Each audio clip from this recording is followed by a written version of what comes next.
ഡിസ്പെൻസേഷനലിസം എന്ന് പറയുന്ന ഒരു ദുരുപദേശത്തെ കുറിച്ചാണ് നമ്മൾ രാവിലെ കണ്ടുകൊണ്ടിരുന്നത്. പലതരത്തിലുള്ള ഹൈപ്പർ ഡിസ്പെൻസേഷനലിസ്റ്റുകാരുണ്ട്. അതായത് അവരിൽ പലതരത്തിലുള്ള വ്യത്യാസങ്ങളുണ്ട്. എല്ലാ ആൾക്കാരും തന്നെ വിശ്വസിക്കുന്ന യോഹന്നാന്റെ സുവിശേഷത്തിൽ പറയുന്ന വാക്യങ്ങളൊന്നും നമുക്കുള്ളതല്ലെന്നാണ്. അതായത് ദൈവം തന്റെ ഏകജാതൻ വിശ്വസിക്കുന്നവനെ ആരും നശിച്ചു പോകാതെ നിത്യജീവൻ പ്രാപിക്കുവാൻ ദൈവം ലോകത്തെ സ്നേഹിച്ചു, നമുക്കുള്ളതല്ല. ഓക്കെ. അതുപോലെ അനേകം വാക്യങ്ങൾ ഈ യോഹന്നാന്റെ സുവിശേഷങ്ങൾ മുഴുവൻ, കാരണം നമുക്കറിയാം യോഹന്നാന്റെ സുവിശേഷത്തിലാണ് ശരിക്കും ജീവദായകമായ വാക്യങ്ങൾ ഉള്ളത്. അതായത് എങ്ങനെയാണ് ജീവൻ പ്രാപിക്കുന്നത് എന്നുള്ളത്.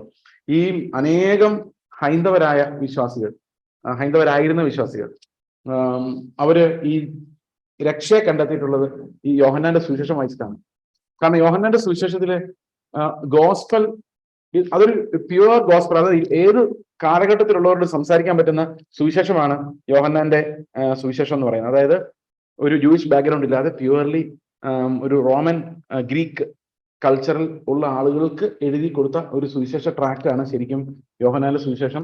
അത് ഇന്നും എന്നും ക്രിസ്തുവിന്റെ ജീവനെ കുറിച്ചുള്ള വെളിപ്പാടുകൾ നൽകുന്ന ഒരു ട്രാക്ട് കൂടിയാണ്. പക്ഷെ ഇതൊന്നും ഈ ഹൈപ്പർ ഡിസ്പെൻസേഷനിസ്റ്റുകൾ അംഗീകരിക്കുന്നില്ല എന്നുള്ളതാണ്. അത് ഒരു കോമൺ ട്രേറ്റ് ആണ്. ഒരു സുവിശേഷവും നമുക്കുള്ളതല്ല എന്നാണ് അവർ വിശ്വസിക്കുന്നത്. രാവിലെ നമ്മൾ അതിന്റെ ചില ഭാഗങ്ങൾ കണ്ടു കഴിഞ്ഞിരുന്നു. അവരാരും ബാപ്റ്റിസം അനുഷ്ഠിക്കുന്നില്ല. പിന്നെ ഉള്ളത് ചില ആൾക്കാർ ലോർഡ് സപ്പർ ചെയ്യുന്നില്ല, ചിലർ ചെയ്യുന്നുണ്ട്. വേറെ ചിലര് നമ്മുടെ പ്രാണന്റെ നിദ്ര എന്ന വിഷയം പഠിപ്പിക്കുന്നു. അത് ശബത്തുകാരുടെ ഒരു ദുരുപദേശമാണ്. നമ്മൾ മരിച്ചു കഴിയുമ്പോൾ നമ്മുടെ പ്രാണൻ നിദ്രയിലേക്ക് പ്രവേശിക്കുന്നു, നമുക്ക് ബോധമില്ലാത്ത അവസ്ഥയിലേക്ക് പോകുന്നു എന്നുള്ളത് സോൾ സ്ലീപ്പിംഗ് എന്ന് പറയും. അത് കർത്താവിന്റെ അടുത്തേക്ക് നമ്മൾ പോയി റിജോയ്സ് ചെയ്യുകയല്ല, നമ്മുടെ പ്രാണൻ ഉറങ്ങിപ്പോവുകയാണെന്നുള്ള ഒരു ഉപദേശമാണത്, സോൾ സ്ലീപ്പിംഗ്. അപ്പൊ അത് ആകെ അത് പറയുന്നത് സെവൻത് അഡ്വന്റിസ്റ്റുകാരാണ്. പിന്നെ ചില അൾട്രാ ഡിസ്പെൻസേഷനലിസ്റ്റുകൾ അതും പറയുന്നുണ്ട്. അതുപോലെ തന്നെ യൂണിവേഴ്സലിസം, നമ്മൾ ഈ ഫ്രീ ഗ്രേസ് അല്ലെങ്കിൽ ഹൈപ്പർ ഗ്രേസ് എന്ന് പറയുന്ന ഒരു വിഷയത്തെ കുറിച്ച് നിങ്ങൾ കേട്ടിട്ടുണ്ടാവും. കഴിഞ്ഞ ഒരു 3-4 വർഷങ്ങൾക്ക് മുമ്പ് കൃപയാണ് എല്ലാം എന്ന് പറഞ്ഞു വന്ന ആ ഗ്രൂപ്പ് അതിനും ഇതുമായിട്ട് വളരെയധികം ബന്ധമുണ്ട്. കാരണം ഒത്തിരി ഹൈപ്പർ ഗ്രേസുകാരും ഹൈപ്പർ ഡിസ്പെൻസേഷനലിസ്റ്റുകളാണ്. കാരണം അന്നുള്ള ടീച്ചിങ്സിനകത്ത് പലരും നിങ്ങൾ ഓർക്കുന്നുണ്ടാവും, എല്ലാം നമുക്കുള്ളതല്ല, പൗലോസിന്റെ മാത്രമേ നമുക്കുള്ളതുള്ളൂ, പഴയ നിയമം കത്തിച്ചു കളയണം എന്നൊക്കെ പറഞ്ഞ് പ്രസംഗിച്ച് നിങ്ങൾ ഓർക്കുന്നുണ്ട്. എത്ര പേർ ഓർക്കുന്നുണ്ട്? അപ്പോൾ ഈ ഫ്രീ ഗ്രേസ് ഗോസ്പലുകാർക്കും ഇതുപോലൊരു ഹൈപ്പർ ഡിസ്പെൻസേഷനലിസം ഉണ്ട്. അവര് പഴയ നിയമം നമുക്കുള്ളതല്ല, സുവിശേഷം നമുക്കുള്ളതല്ല, പൗലോസ് മാത്രമാണ് നമുക്കുള്ളത് എന്ന് പഠിപ്പിക്കുന്ന ആളുകൾ ഉണ്ട്. ഓക്കെ. അപ്പോൾ ചില ആളുകൾ അങ്ങനെയുള്ളവരാണ്. അപ്പോൾ അവരൊരു യൂണിവേഴ്സലിസം, ഒരു ഫോം ഓഫ് യൂണിവേഴ്സലിസം, അതായത് ലോകത്തിലെല്ലാവരും രക്ഷിക്കപ്പെടും എന്ന് പറയുന്ന ഒരു യൂണിവേഴ്സലിസം പ്രാക്ടീസ് ചെയ്യുന്നവരുണ്ട്. ഇങ്ങനെ പലതരത്തിലുള്ള ഹൈപ്പർ ഡിസ്പെൻസേഷനലിസ്റ്റുകളുണ്ട്. എന്നാൽ അവർക്കൊരു കോമൺ ആയിട്ടുള്ള കാര്യം എന്ന് പറയുന്നത് പൗലോസ് ആണ്. പൗലോസിന്റെ ലേഖനങ്ങൾ മാത്രമേ ആധികാരികമായിട്ടുള്ളൂ എന്ന് അവർ വിശ്വസിക്കുന്നു എന്നുള്ളതാണ് കോമൺ ആയിട്ടുള്ള കാര്യം. ഓക്കെ. അതിനകത്ത് ലേഖനങ്ങളും, എന്നാൽ ഇതിനകത്ത് വേറെ കുറെ ഭയങ്കര അൾട്രാകളുണ്ട്. ഈ അൾട്രാകൾ വിശ്വസിക്കുന്നത് എഫേസ്യർ, ഫിലിപ്പിയർ, കൊളോഷ്യർ, ഫിലമോൻ വരും. എഫേസ്യർ വരുന്ന വഴി അതല്ലേ. എഫേസ്യർ, ഫിലിപ്പിയർ, കൊളോഷ്യർ, ഫിലമോൻ, ഈ ഇത്രയും മാത്രമേ ഉള്ളൂ ശരിക്കും. ഇത്രയും ലേഖനങ്ങൾ മാത്രമേ ശരിക്കും ക്രിസ്ത്യൻസിനുള്ളൂ എന്ന് വിശ്വസിക്കുന്നവരാണ് ഹൈപ്പർ ഡിസ്പെൻസേഷനിൽ ചില ആൾക്കാർ. അപ്പോൾ അവർ പൗലോസിനെ പോലും പൂർണ്ണമായിട്ട് അംഗീകരിക്കുന്നില്ല. പൗലോസിനെ രണ്ടായിട്ട് വിഭജിച്ചാണ് അവർ പഠിപ്പിക്കുന്നത്. ഓക്കെ. അപ്പോൾ ഇങ്ങനെ ഇപ്പൊ നമ്മളൊരു പക്ഷേ ഇതിപ്പോ ആദ്യമായിട്ട് ജോയിൻ ചെയ്തവർ വിചാരിക്കായിരിക്കും എന്തുകൊണ്ടാണ് ഇത് ഞാൻ ഈ ഒരു വിഷയം ഇന്ന് എടുത്തതെന്നുള്ള കാര്യം. കാരണം ഇത് പവർ വിഷനിലൂടെയും മറ്റ് ചാനലുകളിലൂടെയും യൂട്യൂബിലൂടെയും ചാർട്ടൊക്കെ വരച്ച് ഗേറ്റ് മിനിസ്ട്രീസ് എന്ന് പറഞ്ഞ രീതിയിൽ അനേക സ്ഥലങ്ങളിൽ സ്പ്രെഡ് ആവുന്നുണ്ട്. പലപ്പോഴും എനിക്ക് പരിചയമുള്ള ആളുകൾ, അതായത് ഈ സത്യസുവിശേഷം മനസ്സിലാക്കിയിട്ടുള്ള ആൾക്കാർ പോലും ഇതിനകത്ത് ചഞ്ചലിച്ചു പോകുന്നതായിട്ട് ഞാൻ കണ്ടിട്ടുണ്ട്. അവർ പലരും എന്നെ വിളിച്ച് ഇതിന്റെയൊക്കെ ലിങ്കുകളൊക്കെ അയച്ചു എന്ന് കണ്ടിട്ടുണ്ട്. അപ്പൊ അതുകൊണ്ട് ഇത് ഇവിടെ വളരെ വ്യാപകമായിട്ട് നാളെ വരാൻ സാധ്യതയുള്ള, കാരണം അന്ത്യകാലത്തുള്ള ഡിസെപ്ഷൻ വളരെ വലുതാകും എന്നുള്ളത് കൊണ്ട്. പിന്നെ ഒരു കാര്യമുണ്ട്, നമ്മൾ എപ്പോഴും മനസ്സിലാക്കേണ്ട കാര്യം, മലയാളിക്ക് ഒരിക്കലും ഒരു ദുരുപദേശം കണ്ടുപിടിക്കാനുള്ള അത്രയും ബുദ്ധിയില്ല. അതായത് ഇന്നേ വരെ ഒരു ദുരുപദേശവും മലയാളിയായിട്ട് കുത്തിയിരുന്നുണ്ടാക്കിയിട്ടില്ല. അത് എവിടെയെങ്കിലും ഒരു സായിപ്പ് അത് കണ്ടുപിടിച്ച് കൊണ്ടുവരണം. കാരണം ഈ സായിപ്പ് കണ്ടുപിടിച്ച് കൊണ്ടുവന്നാൽ മാത്രമേ നമ്മുടെ ഇവിടെ ഈ ദുരുപദേശങ്ങൾ സ്പ്രെഡാവുള്ളൂ. മലയാളികളുടെ ഇടയിലെ ഒട്ടും ഇല്ലായിരുന്നു പറയാൻ പറ്റില്ല. വർഷങ്ങൾക്ക് മുമ്പ്, ദശാബ്ദങ്ങൾക്ക് ശതാബ്ദങ്ങൾക്ക് മുമ്പ് ഉണ്ടായിട്ടുണ്ട് പലതരത്തിലുള്ള ദുരുപദേശങ്ങളുണ്ട്. PRDS എന്ന് പറഞ്ഞ പ്രത്യക്ഷ രക്ഷാ ദൈവസഭ, അതൊരു അഞ്ചരക്കൂട്ടം എന്ന് പറയുന്ന യുയോമയം, ഇങ്ങനെയൊക്കെയുള്ള കുറെ സാധനങ്ങൾ ക്രിസ്ത്യാനിറ്റിയിൽ നിന്ന് പുറപ്പെട്ടു പോയിട്ടുണ്ട്, നമുക്കറിയാം. പക്ഷെ ഈ അടുത്ത കാലത്തൊക്കെ നമ്മൾ ഈ അമേരിക്കൻ സ്വാധീനത്തിൽ ക്രിസ്ത്യ വിശ്വാസം വന്നതിന് ശേഷം എന്ത് ദുരുപദേശം ഉണ്ടെങ്കിൽ അത് അമേരിക്കയിൽ തുടങ്ങുകയും പിന്നെ ഇങ്ങോട്ട് വ്യാപരിക്കുകയും ചെയ്യുക എന്നുള്ളതാണ് അതിന്റെ കോമൺ ആയിട്ടുള്ള പാറ്റേൺ. അപ്പോൾ ഈ ഒരു ദുരുപദേശം ഇപ്പോൾ വളരെയധികം സ്പ്രെഡ് ചെയ്യുന്ന ഒരു സാഹചര്യം ഇവിടെയുണ്ട്. അപ്പോൾ എന്തുകൊണ്ടാണ് പൗലോസ് മാത്രം എന്ന് പറയുന്ന ഉപദേശത്തിന്റെ പ്രത്യേകത എന്താണെന്ന് വെച്ച് കഴിഞ്ഞാൽ, സുവിശേഷം രണ്ട് തരത്തിലുള്ള ചർച്ചുകൾ ഉണ്ടെന്നുള്ളതാണ്. ഒന്ന് ഹീബ്രു ചർച്ചും മറ്റൊന്ന് ജാതികളുടെ ചർച്ച്. ഈ ഹീബ്രു ചർച്ച് എന്ന് പറയുന്നതാണ് അപ്പോസ്തല പ്രവൃത്തികളിലെ ചർച്ച് എന്നാണ് അവർ വിശ്വസിക്കുന്നത്. അപ്പോസ്തല പ്രവൃത്തികളും നമുക്കുള്ളതല്ല. അപ്പൊ ശരിക്കും ആത്മാവിനെ ലഭിക്കുന്ന പ്രോസസ്സിനെ കുറിച്ച് അവർ എന്താ പറയുന്നത് നമുക്ക് മനസ്സിലാക്കാൻ പ്രയാസമാണ്. കാരണം പല കാര്യങ്ങളും അവർക്ക് ഉത്തരവില്ല. ഈ എന്താ പറയുന്നത്, അപ്പോൾ അങ്ങനെയുള്ളൊരു സ്നാനമോ കൃപാവരങ്ങളോ, ഈ കൃപാവരങ്ങളും ഇല്ല, അത് തീർന്നു പോയി എന്നവർ വിശ്വസിക്കുന്നു. കാരണം ഇതൊരു, ഞാൻ പറഞ്ഞില്ല, ഈ ഡിസ്പെൻസേഷണലിസം കൊണ്ടുവരുന്നതിന് ബ്രദറുകാരാണ്. ഇതിനകത്ത് ഈ ബ്രദറും ഡോക്ടറിനുമായിട്ട് വളരെ ക്ലോസ് ബന്ധമുണ്ട് ഈ പറയുന്ന ഡിസ്പെൻസേഷണലിസ്റ്റിന്. ഈ ഡിസ്പെൻസേഷണലിസം നമുക്ക് ലഭിച്ചതും ബ്രദറിനിൽ നിന്നാണ്.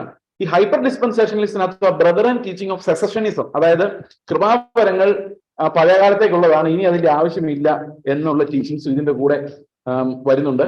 അപ്പോൾ ഇങ്ങനെ അനേകം തെറ്റായ ഉപദേശങ്ങളുടെ ഒരു അമാൽഗമേഷനാണ് ഈ പറയുന്ന എന്താ പറയുന്നത് ഈ ഹൈപ്പർ ഡിസ്പെൻസേഷണലിസം എന്ന് പറയുന്നത്. എല്ലാം ഹൈപ്പറാണ്, എക്സ്ട്രായാണ്. ഗ്രേസ് എന്ന് പറഞ്ഞാലും ഫ്രീ ഗ്രേസ് അത് എക്സ്ട്രായാണ്. ഡിസ്പെൻസേഷനിസം എന്ന് പറഞ്ഞാലും നമുക്ക് അറിയാവുന്നതിന്റെ പരിധി വിട്ടു പോകുന്നതാണ്. ഇപ്പൊ ഈ പേരിനകത്ത് തന്നെ ഉണ്ട് എന്താണ്, ഇതെല്ലാം വഴിതെറ്റി എക്സ്ട്രീമിലേക്ക് പോയ കേസുകളാണ് എന്നുള്ളത്. ഓക്കെ, അപ്പോൾ പൗലോസിന്റെ സുവിശേഷവും യേശുവിന്റെ സുവിശേഷവും, എങ്ങനെ രണ്ട് സുവിശേഷങ്ങളാണ് അവസാനം നമുക്ക് കിട്ടുന്നത്. ഒന്ന് പൗലോസ് പറഞ്ഞ സുവിശേഷവും മറ്റൊന്ന് യേശു കർത്താവ് പറഞ്ഞ സുവിശേഷവും. അപ്പോൾ ഇങ്ങനെയുള്ള പല രീതിയിലുള്ള ദുരുപദേശങ്ങൾ ഇതിനിടയിലെല്ലാം ഉണ്ട് എന്ന് നമുക്ക് മനസ്സിലാക്കാം. പക്ഷെ ശരിക്കും ഇവർ നമുക്കൊന്ന് പരിശോധിച്ച് നോക്കാം. ഈ എഫേസ്യ ലേഖനം ഏതായാലും ഒരു കാര്യത്തിൽ അൾട്രാകൾക്ക് എല്ലാം യോജിപ്പുള്ള ഒരു കാര്യമാണ്. എഫേസ്യ ലേഖനം, കൊളോസി ലേഖനം, ഫിലിപ്പി ലേഖനം, എന്താ പ്രിസൺ എപ്പിസിൽസ്, അതായത് പൗലോസ് ജയിലിലായ ശേഷം എഴുതിയ കത്തുകൾ, ഈ കത്തുകളെല്ലാം അവരെല്ലാം അംഗീകരിക്കുന്നുണ്ട്. അപ്പൊ എഫേസ്യ ലേഖനം, പിന്നെ എന്തൊക്കെയാണ്, കൊളോസി ലേഖനം, ഫിലിപ്പി ലേഖനം, ഫിലമോന്റെ ലേഖനം, ഈ ലേഖനങ്ങൾ.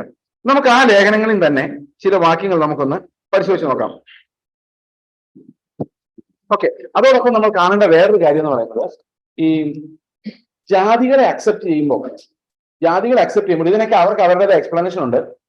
പൗലോസിനോടല്ല ആദ്യം ജാതികൾ അക്സെപ്റ്റ് ചെയ്യുന്ന സുവിശേഷം കർത്താവ് പറയുന്നത്. ആരോടാ പറയുന്നത്? പൗലോസിനോടല്ല, ആദ്യം പൗലോസിനോടാണ് പറയുന്നത്. അല്ലെ, ഒരു തുപ്പട്ടി ഇറങ്ങി വരുന്നത് അവൻ കണ്ടിട്ട് സകലരെയും അക്സെപ്റ്റ് ചെയ്യുന്ന കാര്യം പറയും പത്രോസിനോടാണ്. അതിനു മുമ്പ് യോഹന്നാന്റെ സുവിശേഷം 10-ാം അധ്യായം നമ്മൾ നോക്കുമ്പോൾ, യോഹന്നാന്റെ സുവിശേഷം 10-ാം അധ്യായം 16-ാം വാക്യം, ഈ തൊഴുത്തിൽ ഉൾപ്പെടാത്ത വേറെ ആളുകൾ എനിക്കുണ്ട്. അപ്പൊ എത്ര തൊഴുത്തുണ്ട്? 2 തൊഴുത്തുണ്ട്. ഒന്ന് ഇസ്രായേൽ മക്കളുടെ തൊഴുത്തും മറ്റൊന്ന് ജാതികളുടെ തൊഴുത്തും. അപ്പൊ ശരിയല്ലേ ഇത്? അടുത്ത വാക്യം, അവരെയും ഞാൻ നടത്തേണ്ടതാകുന്നു, അവ എന്റെ ശബ്ദം കേൾക്കും, ഒരാട്ടിൻ കൂട്ടവും ഒരിടയനുമാകും. അപ്പൊ അവരെല്ലാവരും എങ്ങോട്ട് കൊണ്ടുവരും? ഒന്നാക്കി മാറ്റും. മനസ്സിലായോ? അപ്പൊ ശരിക്കും കർത്താവ് എന്താ ചെയ്യുന്നത്? ഇസ്രായേലിന്റെ അവകാശങ്ങളിലേക്ക്, വാഗ്ദത്തങ്ങളിലേക്ക് വേറെ ഒരു സെറ്റ് ഓഫ് ആട്ടിൻ കൂട്ടത്തെ കൂടെ പ്രവേശിപ്പിച്ച് അവരെ ഒരു കൂട്ടമാക്കി മാറ്റുകയാണ് ചെയ്യുന്നത്. ഓക്കെ, കർത്താവ് ഇത് പറഞ്ഞ് അത് നടപ്പായ ശേഷമാണ് ഇത് എഴുതിയത്. യോഹന്നാന്റെ സുവിശേഷം എഴുതുമ്പോൾ യേശുവിന്റെ സുവിശേഷം നടപ്പാവുകയും മറ്റു ഫോൾഡിലുള്ള ആളുകളെയും കൂടെ കർത്താവ് വിളിച്ചു ചേർക്കുകയും അവരൊരു ആട്ടിൻപറ്റമായി മാറുകയും ചെയ്തിരുന്നു നമുക്ക് മനസ്സിലാക്കാം. ഇനി നമുക്ക് എഫേസ്യ ലേഖനത്തിലുള്ള ചില ഭാഗങ്ങൾ നമുക്ക് വായിക്കാം.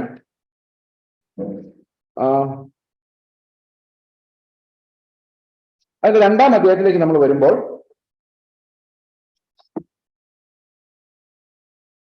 ഇത് നമുക്കറിയാം എഫേസ്യ ലേഖനം എന്ന് പറയുന്നത് ശരിക്കും ജാതികളായിരുന്നു. അതുകൊണ്ടാണ് ഇവർക്ക് എഫേസ്യ ലേഖനത്തോട് ഇത്ര ഇഷ്ടം. ജാതികൾ ഉള്ള ഒരു സഭയായിരുന്നു.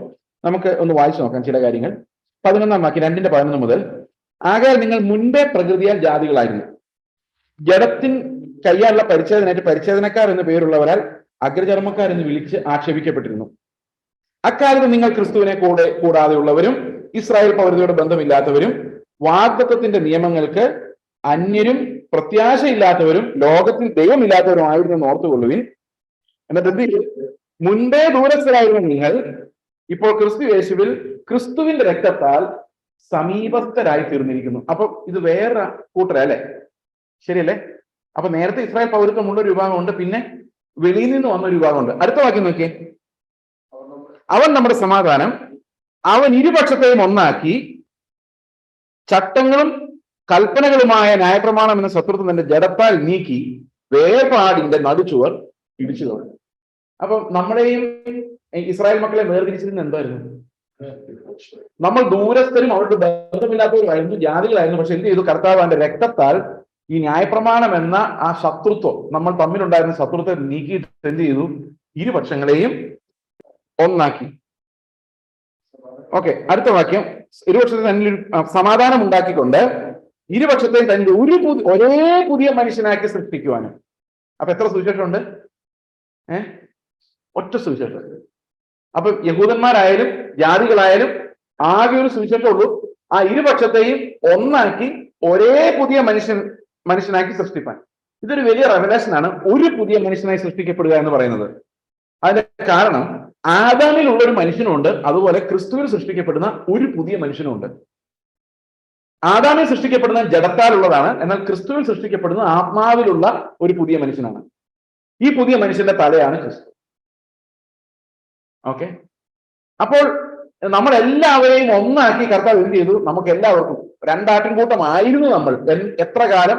ന്യായപ്രമാണം വാണിരുന്നിടത്തോളം കാലം നമ്മൾ ഇസ്രായേൽ പൗരതയോട് ബന്ധമില്ലാത്തവരും ദൈവത്തിന് ശത്രുക്കളുമായിരുന്നു. എന്നാൽ ന്യായപ്രമാണം എന്ന ആ ശത്രുത്വത്തെ ദൈവം നീക്കിക്കളഞ്ഞിട്ട് എന്ത് ചെയ്തു? ആ വേർപാടിന്റെ നടിച്ചവർ നീക്കിക്കളഞ്ഞ് നമ്മളെ രണ്ടുപേരെയും ഇരുപക്ഷത്തെയും അവൻ ഒന്നാക്കി എന്ന് ഈ വേദവചനത്തിൽ നമ്മൾ കാണുന്നു. അപ്പോൾ ഈ രണ്ട് മൂന്ന് വാക്യങ്ങൾ നമ്മൾ വായിച്ച വാക്യങ്ങളിലെല്ലാം കാണുന്നത് എന്താണ്? ഓക്കെ,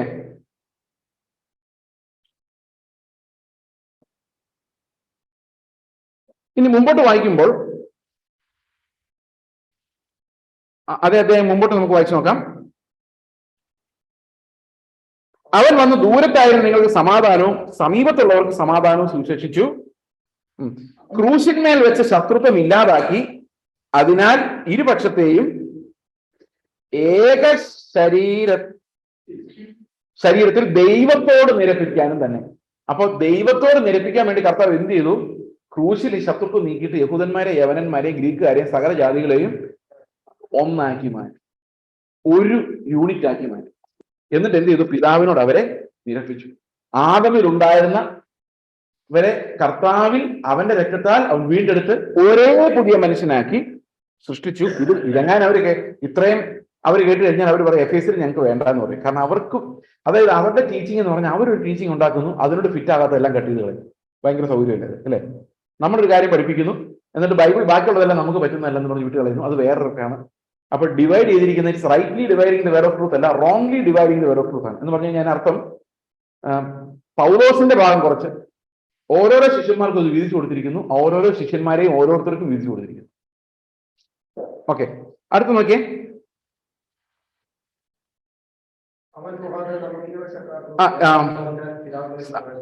ഓക്കെ, അവൻ വന്ന് ദൂരത്തായിരുന്നു നിങ്ങൾക്ക് സമാധാനവും സമീപത്തുള്ളവർക്ക് സമാധാനവും സുവിശേഷിച്ചു. അവൻ മുഖാന്തരം നമുക്ക് ഇരുപക്ഷക്കാർക്കും ഏകാത്മാവിനാൽ പിതാവിലേക്ക് പ്രവേശനമുണ്ട്. ആകയാൽ നിങ്ങൾ അന്യന്മാരും പരദേശികളുമല്ല, വിശുദ്ധന്മാരുടെ സഹപൗരന്മാരും ദൈവത്തിന്റെ ഭവനക്കാരും അത്രേ. ക്രിസ്തുയേശു തന്നെ മൂലക്കാലായിരിക്കെ നിങ്ങളുടെ അപ്പോസ്തലന്മാരും പ്രവാചകന്മാരും എന്ന അടിസ്ഥാനത്തിൽ പണിതിരിക്കുന്നു. അപ്പൊ ശരിക്കും പറഞ്ഞു കഴിഞ്ഞാൽ ഈ രണ്ട് അടിസ്ഥാനങ്ങളും, ഒന്ന് ഈ പ്രവാചകന്മാരെന്ന് പറഞ്ഞാൽ നമ്മുടെ ചർച്ചിൽ ഒന്ന് പ്രവചിക്കുന്ന പ്രവാചകന്മാരല്ല, ശരിക്കും അപ്പോസ്തലന്മാരുടെ പ്രസംഗങ്ങളിലെല്ലാം ഈ പ്രവാചക ശബ്ദങ്ങളാണ് അവർ ഉദ്ധരിച്ചുകൊണ്ടിരുന്നത്. അപ്പൊ ശരിക്കും പ്രവാചകന്മാരുടെ അരുളപ്പാടനുസരിച്ചാണ് ആര് വന്നത്? കർത്താവ് വന്നത്. ഇപ്പൊ യഹൂദന്മാർക്കുണ്ടായിരുന്ന പ്രോമിസ് ആയിരുന്നു കർത്താവ്, അത് നമ്മളിലേക്ക് എക്സ്റ്റെൻഡ് ചെയ്യപ്പെടുന്നു. അപ്പൊ ആ പ്രോഫസീസിനെ കോട്ട് ചെയ്തിട്ടാണ് അപ്പോസ്തലന്മാർ പ്രസംഗിച്ചുകൊണ്ടിരുന്നത്. നമ്മൾ ഏത് പ്രസംഗം നോക്കിയാലും അറിയാം, അപ്പോസ്തലന്മാരുടെ പ്രസംഗത്തിലെല്ലാം പ്രധാന പ്രതിപാദ്യം ആരായിരുന്നു? ഈ യേശുക്രിസ്തുവിനെ കുറിച്ചുള്ള പ്രവചനമായിരുന്നു അല്ലെ? പഴയകാലത്തുള്ള പ്രവചനങ്ങളുടെ വ്യാഖ്യാനങ്ങളാണ് നമ്മൾ കാണുന്നത്. അപ്പോൾ ഈ ഒരു വാക്യം ഡയറക്റ്റ് ആയിട്ട് ഈ അൾട്രാ ഡിസ്പെൻസേഷനലിസ്റ്റയും എല്ലാ തരം അങ്ങനെയുള്ള വാദങ്ങളെയും തള്ളിക്കളയുന്ന ഒരു ഉപദേശമാണ് നമ്മളിവിടെ കാണുന്നത്. ആകയാൽ നിങ്ങൾ ഇനി അന്യന്മാരും പരദേശികളുമല്ല, വിശുദ്ധന്മാരുടെ സഹപൗരന്മാരും ദൈവത്തിന്റെ ഭവനക്കാരും അത്രേ. ക്രിസ്തുയേശു തന്നെ മൂലക്കല്ലായിരിക്കെ നിങ്ങൾ അപ്പോസ്തലന്മാരും പ്രവാചകന്മാരും എന്ന അടിസ്ഥാനത്തിന്മേൽ പണിതിരിക്കുന്നു. അവനിൽ കെട്ടിടം മുഴുവനും യുക്തമായി ചേർന്ന് കർത്താവിൽ വിശുദ്ധ മന്ദിരമായി വളരുന്നു. അപ്പൊ ബോഡി ഓഫ് ക്രൈസ്റ്റ് എന്ന് പറയുന്നതിനകത്ത് ആരൊക്കെയുണ്ട്? ബോഡി ഓഫ് ക്രൈസ്റ്റിന്റെ എക്സ്പ്ലനേഷൻ അല്ലേ ഇത് പറഞ്ഞുകൊണ്ടിരുന്നത്? ഒറ്റ മനുഷ്യൻ, ഓക്കെ, വിശുദ്ധ മന്ദിരമായി, ഒരു കെട്ടിടമായി. അപ്പൊ പലവിധ സൂചകങ്ങൾ ഉപയോഗിച്ചിട്ടുണ്ട്. ഈ എല്ലാ സൂചകങ്ങളിലും ഇരുപക്ഷവുമുണ്ട്. ശരിയാണോ? വേർപാടിന്റെ നടുച്ചുവർ ഇടിച്ചു കളയപ്പെട്ടിട്ടുണ്ട്. അപ്പോൾ ഇനി ഈ വേർപാടിന്റെ ചുവരുകൾ പിന്നെയും പണിയുന്നവരാരായിരിക്കും? ആലോചിച്ച് നമ്മളെ പിന്നെയും യഹൂദന്മാരെയും നമ്മളെയും വീണ്ടും വേർപിരിക്കാൻ ശ്രമിക്കുന്ന ആരായിരിക്കും? സാത്താനായിരിക്കുള്ളൂ. കാരണം ക്രൂശിന്റെ പ്രവൃത്തികളെ അഴിക്കാനാണ് അവൻ ശ്രമിച്ചുകൊണ്ടിരിക്കുന്നത്. ശരിയാണോ? അപ്പോൾ ഇതുകൊണ്ടാണ് നമ്മൾ എനിമി അറ്റ് ദ ഗേറ്റ് എന്ന് പറയുന്നത്. കാരണം this is an enemy steering at us from the gate. ക്രിസ്തുവിന്റെ സുവിശേഷത്തിനെതിരെ, അതായത് ഇത്ര തന്റെ ഇടത്തോടെ ക്രിസ്തുവിന്റെ ഉപദേശങ്ങൾ നമുക്കുള്ളതല്ല എന്ന് പറയണമെങ്കിൽ അവർ നിസാര ശത്രുത്വമല്ല അവരുണ്ടാക്കുന്നു എന്നുള്ള കാര്യം നമുക്ക് മനസ്സിലാക്കാവുന്നതുണ്ട്. ഓക്കെ, അവനിൽ കെട്ടിടം മുഴുവനും യുക്തമായി ചേർന്ന് വിശുദ്ധ മന്ദിരമായി വളരുന്നു. അവനിൽ നിങ്ങളെയും ദൈവത്തിന്റെ തിരുനിവാസമാകേണ്ടതിന് ആത്മാവിൽ ഒന്നിച്ച് പണിതു വരുന്നു. ഓക്കെ, ഇനി നമുക്കറിയാം കർത്താവ് പറഞ്ഞ വാക്യം നമ്മളിപ്പോ വായിച്ചു. യോഹന്നാന്റെ സുവിശേഷം 10:16 എന്താ കാണുന്നത്? എന്താ നമുക്ക് എനിക്ക് വേറെയും ആട്ടിൻകൂട്ടമുണ്ട്, അല്ലെ? ഓക്കെ, അവരും നമ്മളെല്ലാവരും ഒരു ആട്ടിൻപറ്റമായി മാറും, അവരുടെ ശബ്ദം കേൾക്കുമെന്ന് കർത്താവ് പറയുന്നു.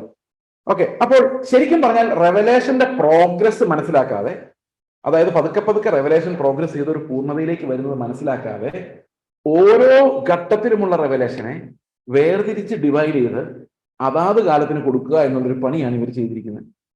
മനസ്സിലായെന്താണ്? ഓക്കെ, ഇപ്പൊ ഉദാഹരണത്തിന് നമ്മൾ 10ാം ക്ലാസ് വരെ കോളേജിൽ പഠിച്ചു കഴിഞ്ഞാൽ 1ാം ക്ലാസ്സിൽ പഠിക്കുന്ന പാഠവും 10ാം ക്ലാസ്സിൽ പഠിക്കുന്ന പാഠവും തമ്മിൽ വ്യത്യാസമുണ്ട്, അല്ലെ? ശരിയല്ലേ? പക്ഷെ നമുക്കുള്ളത് ഏതാ?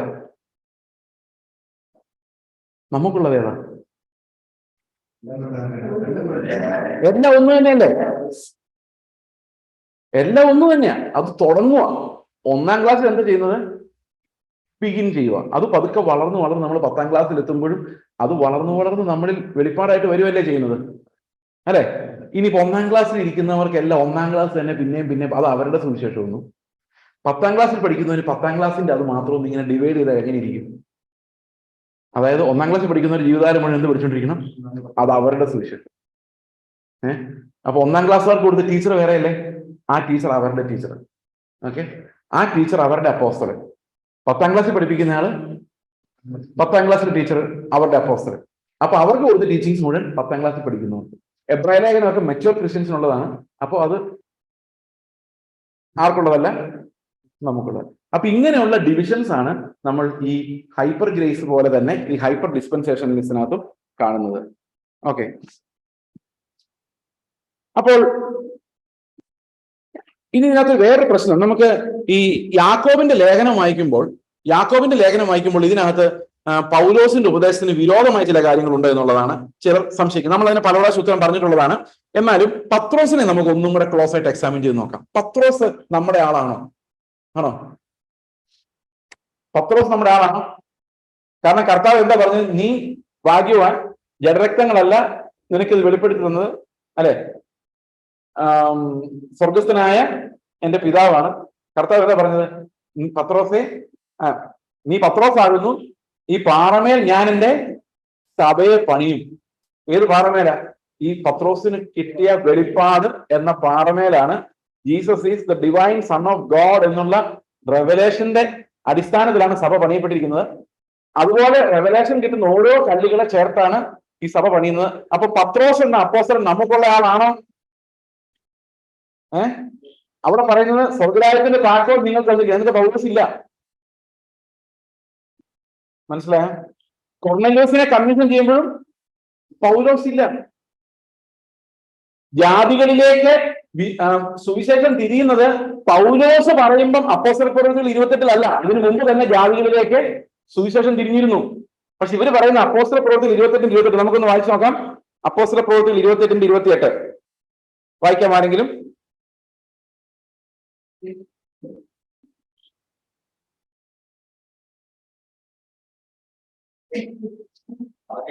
ദൈവം തന്നെ ഈ രക്ഷ ജാതികൾക്ക് അയച്ചിരിക്കുന്നു.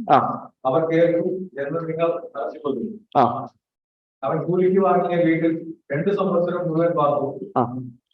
തന്റെ അടുക്കൽ വരുന്നവരെയൊക്കെ കൈക്കൊണ്ട് പൂർണ്ണ പ്രാരംഭ്യത്തോടെ വിഘ്നം കൂടാതെ ദൈവരാജ്യം കർത്താവായ യേശുക്രിസ്തുവിനെ കുറിച്ച് ഉപദേശിച്ചു പോകുന്നു. ഓക്കെ, അപ്പൊ ഇവിടുത്തെ പ്രശ്നം എന്താണെന്ന് വെച്ച് കഴിഞ്ഞാല് ഇവിടെ സംഭവിച്ചിരിക്കുന്നത് പൗലോസ് യഹൂദന്മാരുടെ സുവിശേഷം പറഞ്ഞു. ഓക്കെ, അതിൽ വലിയൊരു പങ്കും കേട്ടില്ല, അല്ല വലിയൊരു പങ്കെന്ന് പറയാൻ പറ്റില്ല. 24-ാം വാക്യത്തിൽ പറയുന്നത് അവൻ പറഞ്ഞ് ചിലർ സമ്മതിച്ചു, ചിലർ വിശ്വസിച്ചില്ല എന്ന് പറഞ്ഞാൽ അർത്ഥം എന്താണ്? ചിലർ പൗലോസിനോട് എഗ്രി ചെയ്തു, വേറെ ചിലര് എഗ്രി ചെയ്തില്ല. അപ്പോ അവർ തമ്മിൽ യോജിക്കാതെ പിരിഞ്ഞു പോകുമ്പോൾ പൗലോസ് അവരോടൊരു വാക്ക് പറഞ്ഞ എന്താന്ന് വെച്ച് കഴിഞ്ഞാൽ ഇതാണ്: നിങ്ങൾ ചെവി കൊണ്ട് കേട്ടിട്ട് ഗ്രഹിക്കാതിരിക്കും, കണ്ണുകൊണ്ട് കണ്ടിട്ടും കാണാതിരിക്കും, കണ്ണുകൊണ്ട് കാണാതെയും ചെവി കൊണ്ട് കേൾക്കാതെയും ഹൃദയം കൊണ്ട് ഗ്രഹിച്ച് മനം തിരിയാതെയും ഞാൻ അവരെ സൗഖ്യമാക്കാതെയും ഇരിക്കേണ്ടതിന് ജനത്തിന്റെ ഹൃദയം തടിച്ചിരിക്കുന്നു, അവരുടെ ചെവി കേൾക്കാൻ മന്ദമായിരിക്കുന്നു, അവരുടെ കണ്ണടച്ചിരിക്കുന്നു എന്ന് ഈ ജനത്തിന്റെ അടുക്കൽ പോയി പറക എന്ന് പരിശുദ്ധാത്മാവ് യെശയ്യാ പ്രവാചകൻ മുഖാന്തരം നിങ്ങളുടെ പിതാക്കന്മാരോട് പറഞ്ഞിരിക്കുന്നത് ശരി തന്നെ. ആകയാൽ ദൈവം തന്റെ ഈ രക്ഷ ജാതികൾക്ക് അയച്ചിരിക്കുന്നു, അവർ കേൾക്കും എന്ന് നിങ്ങൾ അറിഞ്ഞുകൊള്ളുവിൻ. ഓക്കെ, അപ്പോൾ ഇവിടെ ഇതൊരു പ്രധാനപ്പെട്ട സംഭവം തന്നെയാണ് നമുക്കറിയാം. യഹൂദന്മാര് അവിടെയും ചിലർ ഇവനോട് സമ്മതിച്ചിരുന്നു, ചിലർ സമ്മതിച്ചില്ല. ഓക്കെ, പക്ഷെ അവരാരും വിശ്വാസത്തിലേക്ക് വന്നില്ല. അപ്പൊ പൗലോസ് പറയുകയാണ് ഇത് ജാതികളിലേക്ക് തിരിഞ്ഞിരിക്കുന്നു. പക്ഷെ ജാതികളിലേക്ക് അപ്പോഴാണോ തിരിഞ്ഞത്? ആണോ? അല്ല, അതിനു മുൻപ് തന്നെ പത്രോസിനെ കൊർന്നല്യോസിന്റെ ഭവനത്തിൽ വിട്ടിട്ട് അവരെ രക്ഷയിലേക്ക് കർത്താവ് നയിച്ചിരുന്നു. പത്രോസിനെയാണ് അതിനുവേണ്ടി തെരഞ്ഞെടുക്കുകയും ചെയ്തത്. എന്തുകൊണ്ടാണ് പിന്നെയും പൗലോസ് ഈ യഹൂദന്മാരോട് സംസാരിച്ചത്? അതിനൊരു കാരണമുണ്ട്. പൗലോസ് ജാതികളോടുള്ള അപ്പോസ്തലനാണെങ്കിലും പൗലോസ് ഏത് ദേശത്ത് എന്നാലും ആദ്യം യഹൂദന്മാർ ആ സ്വന്തം സഹോദരന്മാരോട് സുവിശേഷം പറയാൻ പൗലോസ് എല്ലായിടത്തും ശ്രമിച്ചിരുന്നു. ഇവിടെയും എല്ലായിടത്തും റിജക്ട് ചെയ്യപ്പെടുമായിരുന്നു. അപ്പൊ എല്ലാവരും റിജക്ട് ചെയ്യപ്പെട്ടതിനെ കുറിച്ച് പൗലോസ് എന്താ പറയുന്നത്? റോമാലേഖനത്തിൽ എന്താ പറയുന്നത്? അവർക്ക് വേറെ സഭയൊന്നല്ല. അതായത് ക്രിസ്തുവിനെ റിജക്ട് ചെയ്യുന്നവർ ദൈവത്തിന്റെ പദ്ധതിയിൽ നിന്ന് ഔട്ടായി പോകുന്നതാണ് പൗലോസ് റോമാലേഖനത്തിൽ പറയുന്നത്. അവരുടെ ഛേദം എന്നാ പറയുന്നത്, അവരുടെ ഛേദം, അവരുടെ ഭ്രംശം, അവർക്ക് വേറൊരു ഹീബ്രു ചർച്ച് ഉണ്ടാക്കി. ഈ റിജക്ട് ചെയ്തവർക്കെല്ലാം ഒരു ഹീബ്രു ചർച്ച് ഉണ്ടാക്കി കൊടുത്തിട്ട് അവിടെ യോഹന്നാനെയും പത്രോസിനെ ആക്കിയിട്ട് അവർക്ക് യഹൂദന്മാർക്ക് പറ്റിയൊരു സുവിശേഷം കൊടുത്തിട്ട് പൗലോസ് ജാതികളിലേക്ക് തിരികെയായിരുന്നില്ല. സുവിശേഷം മുഴുവൻ ജാതികളിലേക്ക് തിരികെയായിരുന്നു. അതിൽ വേറൊരു രസകരമായ AD 70 ശേഷം യോഹന്നാന്റെ ലേഖനം വരുന്ന എപ്പോഴാണ്? യോഹന്നാന്റെ വെളിപ്പാടൊക്കെ വരുന്ന എപ്പോഴാണ്? AD 100 ചേർന്നാണ്. ഈ 70 ആയപ്പോഴേക്കും യഹൂദന്മാരെ പീഡിപ്പിച്ച് ഓടിച്ച് യെരുശലേം ദേവാലയവും തകർത്ത് അവരെ നാട് കടത്തി ലോകത്തിന്റെ പല ഭാഗങ്ങളിലേക്ക് അവർ ചിതറിപ്പോയിരുന്നു. അപ്പൊ മിക്കവാറും യഹൂദന്മാരെല്ലാം ഒരു കാലത്ത് റോമാസഭയല്ല യഹൂദന്മാരായിരുന്നെങ്കിലും പിന്നീട് യഹൂദന്മാർ അവിടെ നിന്നെല്ലാം പോണ്ടി വന്നു. അപ്പൊ ശരിക്കും പറഞ്ഞാൽ യോഹന്നാൻ അഡ്രസ് ചെയ്യുന്ന കാലത്ത് ഒരു യഹൂദ സഭകൾ എന്ന് പറയുന്ന സഭകൾ തന്നെ ഒന്നും ഉണ്ടാകാനുള്ള സാധ്യത വളരെ കുറവാണ്. അതിന്റെ ചരിത്രം എന്തായാലും. പക്ഷെ ഇവിടെ നമ്മൾ മനസ്സിലാക്കേണ്ട ഒരു കാര്യം, പൗലോസ് അല്ല ശരിക്കും ജാതികളിടയിലേക്ക് സുവിശേഷത്തെ തിരിക്കുന്നത്. പൗലോസ് ഒരു അപ്പോസ്തലനായി ശുശ്രൂഷ ആരംഭിക്കുന്നതിന് മുമ്പ് തന്നെ, പൗലോസിന്റെ കൺവേർഷന് മുമ്പല്ല, പക്ഷെ പൗലോസ് ഒരു അപ്പോസ്തലനായി ശുശ്രൂഷ ആരംഭിക്കുന്നതിന് മുൻപ് തന്നെ കൊർന്നല്യോസിനോട് ആ സംഭവത്തോടെ കർത്താവ് പത്രോസിന് അരുളപ്പാട് കൊടുത്തു, ഞാൻ ശുദ്ധമെന്ന് വിധിച്ചതിനെ നീ എന്ത് ചെയ്യരുത്, അശുദ്ധമെന്ന് എണ്ണരുത് എന്ന് കർത്താവ് പത്രോസിനോട് കൽപ്പിച്ചു. അതിനർത്ഥം എന്താണെന്ന് വെച്ച് കഴിഞ്ഞാൽ സകല ജാതികളെയും രക്ഷിക്കുവാനുള്ള ദൈവത്തിന്റെ പദ്ധതി ആദ്യം അറിയിച്ചതും പൗലോസിനെ അല്ല, കർത്താവിന്റെ കൂടെ നടന്ന അപ്പോസ്തലനെ. എന്നിട്ട് പത്രോസ് എന്താ ചെയ്യുന്നത്? ഗലാത്യ ലേഖനം വരുമ്പം ഈ പത്രോസിന്റെ സുവിശേഷം വേറെ അല്ലായിരുന്നു എന്നുള്ളതിന്റെ കുറെ തെളിവുകൾ നമുക്ക് നോക്കാം. ഗലാത്യ ലേഖനം വരുമ്പോൾ അതിൽ പൗലോസ് പത്രോസിനെ ശാസിച്ചു എന്നൊരു ഭാഗമുണ്ട്. അതിന്റെ 2-ാം അധ്യായത്തിന്റെ 11-ാം വാക്യമാണ്. അതിങ്ങനെയാണ്: എന്നാൽ കേഫാവ് അന്തോഖ്യയിൽ വന്നാറെ അവനിൽ കുറ്റം കാണുകയാൽ ഞാൻ അഭിമുഖമായി അവനോട് എതിർത്തു നിന്നു. യാക്കോബിന്റെ അടുക്കൽ നിന്ന് ചിലർ വരും മുമ്പേ അവൻ ജാതികളോടുകൂടെ തിന്നുപോന്നു. അപ്പൊ ശരിക്കും സഭയിൽ ആര് ശുശ്രൂഷിച്ചിട്ടുണ്ട്? പത്രോസ് ശുശ്രൂഷിച്ചിട്ടുണ്ട്. എവിടെ ശുശ്രൂഷിച്ചിട്ടുണ്ട്? ജാതികളുടെ സഭയിൽ. അവർ ജാതികളോട് സുഖമായിട്ട് തിന്നുപോകുന്നു. അപ്പൊ അതിനർത്ഥം എന്താ? പത്രോസ് ജാതികളോട് സംസാരിച്ചിട്ടില്ല, പത്രോസിന്റെ ലേഖനം ജാതികൾക്കുള്ളതല്ല ആണ്. പക്ഷെ എന്ത് സംഭവിച്ചു? എന്നാൽ യാക്കോബിന്റെ അടുക്കൽ നിന്ന് ചിലർ വരുമ്പോൾ, അവർ യെരൂശലേമിൽ വന്നവർ, അവർ യഹൂദന്മാരാ മുഴുവൻ വന്നപ്പോൾ അവർ പരിച്ഛേദനക്കാരെ ഭയപ്പെട്ട് പിൻവാങ്ങി പിരിഞ്ഞു നിന്നു. അപ്പൊ പൗലോസിന് ഇങ്ങനെ ചിന്തിച്ചപ്പോൾ, എന്തിനാ വഴക്കുണ്ടാക്കാൻ പോകുന്നത്? അത് ഹീബ്രു ചർച്ച നിങ്ങൾ നടത്തിക്കോ, നിങ്ങളിവിടെ കഴിക്കാൻ വരണ്ട, നിങ്ങൾ ആചാരമര്യാദകൾ അനുസരിച്ചുള്ള ചർച്ച നടത്തിക്കോ. ഓക്കെ, ഞങ്ങളിവിടെ ആചാരമര്യാദകളൊന്നും ഇല്ലാത്ത ജാതികളുടെ ചർച്ച ഞങ്ങൾ നടത്തിക്കോളാം എന്ന് പൗലോസ് പറഞ്ഞാൽ പോരെ? എന്തിനാ പത്രോസിന്റെ അടുത്ത് നിന്ന് ബഹളം ഉണ്ടാക്കി വഴക്കുണ്ടാക്കുന്നത്? അത് രണ്ട് സുവിശേഷങ്ങളും രണ്ട് സഭകളുമാണെങ്കിൽ എന്താ അവിടെ കോൺഫ്ലിക്ട്? എന്താ? പത്രോസ് ജാതികൾക്കുള്ള അപ്പോസ്തലൻ അല്ല, പൗലോസ് മാത്രമാണ്. അപ്പൊ പൗലോസ് മാത്രമാണെങ്കിൽ പത്രോസ് എന്തിനാണ് ജാതികളുടെ കഴിക്കുന്നത്? അവർ പൊക്കോട്ടെ യാക്കോബിന്റെ അടുത്ത്. പക്ഷെ പൗലോസ് എന്താ പറയുന്നത്? പൗലോസ് പറയുന്നത് നീ കപടം കാണിച്ചു എന്നാണ്, അല്ലെ കേഫാനോട് പറയുന്നത്. ഓക്കെ, ശേഷം യഹൂദന്മാർ അവരുടെ കപടം കാണിച്ചുകൊണ്ട് ബർന്നബാസും അവരുടെ കപടത്താൽ തെറ്റിപ്പോകാൻ ഇടവന്നു എന്ന് പറഞ്ഞു കഴിഞ്ഞാൽ ഇവർക്കും എല്ലാം ഇതൊരു കൺഫ്യൂഷൻ ആക്കാൻ പത്രോസിന്റെ പ്രവൃത്തി ഇടയായി. ഓക്കെ, അവർ സുവിശേഷത്തിന്റെ സത്യമനുസരിച്ച് ചൊവ്വായി നടക്കുന്നില്ല എന്ന് ഞാൻ കണ്ടിട്ട് എല്ലാവരും കേൾക്കെ കേഫാവിനോട് പറഞ്ഞത് എന്ന് പറഞ്ഞു കഴിഞ്ഞാൽ ആലോചിക്ക്, പൗലോസ് പറയാണ് പത്രോസ് എന്നും സുവിശേഷത്തിന്റെ സത്യമനുസരിച്ച് ചൊവ്വായിട്ടല്ല നടക്കുന്നത്. ആലോചിക്കുക അതിന്റെ പവർ എന്താന്നുള്ളത്. അപ്പോ പത്രോസ് ആരുടെ അപ്പോസ്തലന്? യഹൂദന്മാരുടെ മാത്രം അപ്പോസ്തലനാണ്. എന്തിനാണ് പൗലോസ് കൊണ്ട് വഴക്കുണ്ടാക്കാൻ പോകുന്നത്? അത് രണ്ടും രണ്ടാണെങ്കിൽ എന്തിനാണ് ഒരു യെരുശലേം കൗൺസിൽ കൂടിയത്? ഇവർ ജാതികളുടെ ചർച്ചയായിട്ട് പോയാൽ പോരായിരുന്നു. ഇത് വേറൊരു, ഒന്ന് ബോഡി ഓഫ് ക്രൈസ്റ്റ്, മറ്റൊന്ന് ബ്ലഡ് ഓഫ് ക്രൈസ്റ്റ് ആണ് ഇവർ പറയുന്നത്. അപ്പൊ അങ്ങനെ ഒന്ന് ബ്ലഡ് ഓഫ് ക്രൈസ്റ്റ് യഹൂദന്മാരും, ബോഡി ഓഫ് ക്രൈസ്റ്റ് ഈ ജാതികളിൽ നിന്നുണ്ടായ ഈ സഭയുമാണെന്നാണ് അവർ വിചാരിക്കുന്നത്. അപ്പൊ പത്രോസിന്റെ അപ്പോസ്റ്റൽഷിപ്പിനെ കുറിച്ചാണ് നമ്മളിപ്പം സംസാരിച്ചുകൊണ്ടിരിക്കുന്നത്. പത്രോസ് ആരുടെ അപ്പോസ്റ്റലനാണ്? നമുക്ക് ഇവിടെ പറയുന്നത്, യഹൂദനായി നീ യഹൂദ മര്യാദ പ്രകാരമല്ല ജാതികളുടെ മര്യാദ പ്രകാരം ജീവിക്കുന്നുവെങ്കിൽ നീ ജാതികളെ യഹൂദ മര്യാദ അനുസരിപ്പാൻ നിർബന്ധിക്കുന്നുണ്ട്. നാം സ്വഭാവത്താൽ ജാതികളിൽ നിന്നുള്ള പാപികളല്ല, യഹൂദന്മാരത്രേ. അടുത്ത വാക്യം, എന്നാൽ യേശുക്രിസ്തുവിലുള്ള വിശ്വാസത്താൽ അല്ലാതെ ന്യായപ്രമാണത്തിന്റെ പ്രവൃത്തികളാൽ മനുഷ്യൻ നീതീകരിക്കപ്പെടുന്നില്ല എന്ന് അറിഞ്ഞിരിക്കൊണ്ട് നാമും ന്യായപ്രമാണത്തിന്റെ പ്രവൃത്തികളാലല്ല ക്രിസ്തുവിലുള്ള വിശ്വാസത്തിൽ നിന്ന് നീതീകരിക്കപ്പെടേണ്ടതിന് ക്രിസ്തു യേശുവിൽ വിശ്വസിച്ചു. ന്യായപ്രമാണത്തിന്റെ പ്രവൃത്തികളാൽ ഒരു ജഡവും നീതീകരിക്കപ്പെടുക. യഹൂദൻ നീതീകരിക്കപ്പെടുവോ? ഇല്ല. ആചാര മര്യാദകളാൽ യഹൂദന്മാർ നീതീകരിക്കപ്പെടുമോ? ഇല്ല. പത്രോസിനോട് സംസാരിച്ച യാക്കോബിന്റെ ആൾക്കാർ വന്നപ്പോൾ എന്താ പൗലോസ് സംസാരിച്ചത്? പൗലോസ് സംസാരിച്ചത് ന്യായപ്രമാണത്തിന്റെ പ്രവൃത്തികളാൽ ഒരു ജഡവും നീതീകരിക്കപ്പെടുകയില്ല എന്ന് നീ മനസ്സിലാക്കിയ ശേഷം, ആ സത്യം എന്താണെന്ന് തിരിച്ചറിഞ്ഞതിന് ശേഷം നീ എന്ത് ചെയ്തു? ആ സത്യത്തിന് അനുസരിച്ച് ചൊവ്വായി നടന്നില്ല. അല്ല, എത്ര പവർഫുൾ ആയിട്ടല്ലേ പറയുന്നത്? ന്യായപ്രമാണത്തിന്റെ പ്രവൃത്തിയാൽ യഹൂദനും രക്ഷിക്കപ്പെടുകയില്ല, ജാതിയും രക്ഷിക്കപ്പെടുകയില്ല, സകലരും രക്ഷിക്കപ്പെടുന്നത് വിശ്വാസത്താലും കൃപയാലുമാണ്. വിശ്വാസത്താലല്ല ഒരാൾക്കും രക്ഷപ്പെടാൻ സാധിക്കില്ല എന്നുള്ളതാണ് സുവിശേഷം. സുവിശേഷത്തിലൂടെ വെളിപ്പെട്ടു വന്ന ദൈവനീതി യഹൂദനായാലും യവനായാലും, ആദ്യം യഹൂദനും പിന്നെ ഈ പൗലോസ് എന്തുകൊണ്ടാണ് ആദ്യം യഹൂദന്മാരുടെ സുവിശേഷം പറഞ്ഞതെന്ന് വെച്ചാൽ ഇത് പൗലോസിന്റെ ഒരു വിശ്വാസമായിരുന്നു. ആദ്യം യഹൂദന്മാർ എവിടെ ഉണ്ടോ അവരോട് പറയണം. കാരണം വാഗ്ദത്തങ്ങളെല്ലാം ആരുടെ വന്നതാണ്? യഹൂദന്മാരുടെ വന്നതാണ്. അതായത് ഏത് ശിഷ്യന്മാരും എവിടെ ചെന്നാൽ ആദ്യം ഒരു യഹൂദന്മാരോട് സംസാരിക്കുമായിരുന്നു. അവർ തള്ളി കളയുമ്പോഴായിരുന്നു എങ്ങോട്ട് പോയിക്കൊണ്ടിരുന്നത്? ജാതിയുടെ ഇടയിലോട്ട് പോയിക്കൊണ്ടിരുന്നത്. ഓക്കെ, അപ്പൊ വലിയ ചോദ്യങ്ങൾ ഒത്തിരി ഉണ്ട്. അതായത് ഈ അപ്പോസ്തലന്മാർ, അത് ബൈബിളിന് വെളിയിലുള്ള കാര്യങ്ങളാണ്.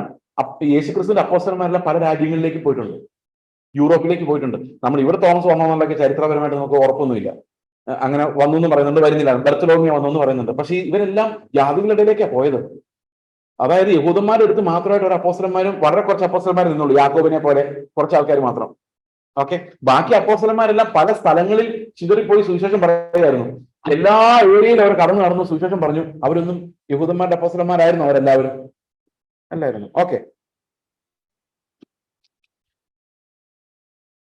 എന്നാൽ ക്രിസ്തുവിൽ നീതീകരണം അന്വേഷിക്കാൻ നാമും പാപികളെന്ന് വരുന്നുവെങ്കിൽ ക്രിസ്തു പാപത്തിന്റെ ശുശ്രൂഷക്കാരനെന്നോ ഒരു നാളുമല്ല. അപ്പൊ പൗലോസ് പറയാണ്, നിങ്ങൾ പിന്നെ ന്യായപ്രമാണത്തിലൂടെ വരികയാണെങ്കിൽ യേശുക്രിസ്തുവിന്റെ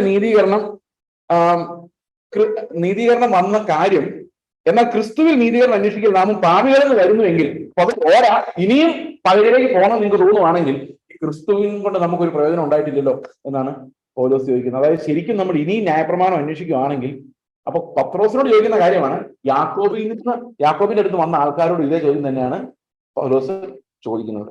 ഓക്കെ, അതുകൊണ്ട് ഒരു ഗലാത്യലേഖന സൂത്രത്തിൽ ഒഴിവാക്കിയിട്ടുണ്ട് കേട്ടോ. ഗലാത്യലേഖനം എല്ലാവരും അല്ല, ഇപ്പൊ ഇവിടെ ഇറങ്ങിയിരിക്കുന്ന ഹൈപ്പർ ഡിസ്പെൻസേഷണലിസ്റ്റുകാർക്ക് ഗലാത്യലേഖനം ഉണ്ട്, ഗേറ്റ് മിനിസ്റ്റർക്കാർക്ക് ഗലാത്യലേഖനം ഉണ്ട്. അവര് പൗലോസിനെ മൊത്തത്തോടെ എടുത്തിരിക്കുന്നു. അവർ പറയുന്ന പൗലോസിനെ അംഗീകരിക്കാത്തവരൊന്നും സ്വർഗത്തിലുണ്ടാവില്ല. അത് ശരിയാ. യേശുക്രിസ്തുവിനെ അംഗീകരിക്കാത്തവരോ? അത് പ്രശ്നം. എന്ന് പറഞ്ഞു കഴിഞ്ഞാൽ സുവിശേഷം വേണ്ട, മത്തായി, മർക്കോസ്, ലൂക്കോസ് ഒന്നും നമുക്ക് വേണ്ട, അതില്ലെങ്കിലും കുഴപ്പമില്ല, പൗലോസ് മാത്രമാണ് നമുക്കുള്ളത്. അപ്പം യേശുവിന്റെ വചനങ്ങൾ വിശ്വസിച്ചില്ലെങ്കിൽ കുഴപ്പമില്ല, പൗലോസിന്റെ വചനം തള്ളിക്കളയാൻ നിങ്ങൾ എല്ലാവരും നടത്തുന്നത്. അതിന്റെ ഏറ്റവും പവർഫുൾ ആയിട്ടുള്ള സ്റ്റേറ്റ്മെന്റ് നമ്മൾ രാവിലെ വായിച്ചത്, അത് ഒന്നുകൂടെ വായിക്കാം. 1 കൊരിന്ത്യർ ലേഖനത്തില് ഈ പൗലോസ് ഇവർക്കെതിരെ, എനിക്ക് ഏറ്റവും വലിയ അത്ഭുതം തോന്നിച്ചത്, ഇന്ന് ഇറങ്ങിയ ദുരുപദേശങ്ങൾക്കെല്ലാം എതിരെ അന്ന് തന്നെ ഇവരെല്ലാം എഴുതി വെച്ചിട്ടുണ്ട്. അത് ഭയങ്കര അത്ഭുതമല്ല? അന്ന് തന്നെ ഇതെങ്ങനെ അവര് ദൈവത്തിന്റെ ആത്മ അവർക്ക് ബോധ്യപ്പെടുത്തി കൊടുത്ത എത്ര അത്ഭുതകരമാണ്. ഒന്നാം അദ്ദേഹത്തെ പറയാണ്, നിങ്ങളിൽ ഓരോരുത്തർ, ഞാൻ പൗലോസിന്റെ പക്ഷക്കാരൻ. അതാരാ? ഹൈപ്പർ ഡിസ്പെൻസേഷനിസ്റ്റ്. അത് ആരുടെ പക്ഷക്കാരാ? പൗലോസിന്റെ പക്ഷക്കാരൻ. ഞാൻ അപ്പല്ലോസിന്റെ പക്ഷക്കാരൻ. അതും ഹൈപ്പർ ഡിസ്പെൻസേഷനിസ്റ്റ്. കാരണം എന്താ വെച്ച് കഴിഞ്ഞാൽ അപ്പല്ലോസും കൊരിന്തിലൊക്കെ ശുശ്രൂഷിച്ചുകൊണ്ടിരുന്ന ഒരാളാണ്. കേസാവിന്റെ ആൾക്കാര്, അത് മറ്റേ യഹൂദന്മാര്. അടുത്തത് ക്രിസ്തുവിന്റെ ആൾക്കാര്, അത് യഹൂദന്മാര്. കാരണം ക്രിസ്തു നമുക്കുള്ളതല്ലോ, ക്രിസ്തുവിന്റെ ടീച്ചിങ് ആർക്കുള്ളതാ? യഹൂദന്മാർക്കുള്ള. നിങ്ങൾ ആലോചിച്ച് നോക്കി, ഇങ്ങനെയൊക്കെ ഒരാൾക്ക് ഇത് അവരുടെ ട്രാക്റ്റുകൾ ഇരിക്കുന്നത്. ഞാൻ ഈ ട്രാക്റ്റിൽ നിന്ന് രാവിലെ വായിച്ചായിരുന്നു. അതിനകത്ത് ഇങ്ങനെ വ്യക്തമായിട്ട് എഴുതി വെച്ചിട്ടുണ്ട്, the idea that Christ preached Christianity to Israel is utterly false. He preached Judaism. Christ preached what? So Christ was a Judaistic teacher. Gate ministries. വിശ്വസിക്കുന്നവരെല്ലാം കൈ ഉയർത്തി ഒന്നും പറയണ്ട, ഒന്നും പറയാൻ കൊള്ളുക. The idea that Christ preached Christianity to Israel is utterly false. He did not preach Christianity. He preached Judaism to his earthly people. നിങ്ങളൊന്ന് ആലോചിച്ച് നോക്കിയേ, ഒരു കർണം തരിച്ചാൽ മറ്റേ കർണം കാണിച്ചു കൊടുക്കണം എന്നുള്ള ജൂഡായിസമാണോ? നിങ്ങളുടെ ശത്രുക്കളെ സ്നേഹിക്കുക എന്ന് പറയുന്ന ജൂഡായിസമാണോ? തന്റെ സ്നേഹിതന് വേണ്ടി ജീവനെ കൊടുക്കുന്നതിനേക്കാളും അധികമുള്ള സ്നേഹം ആർക്കും ഇല്ലെന്ന് പറയുന്ന ജൂഡായിസമാണോ?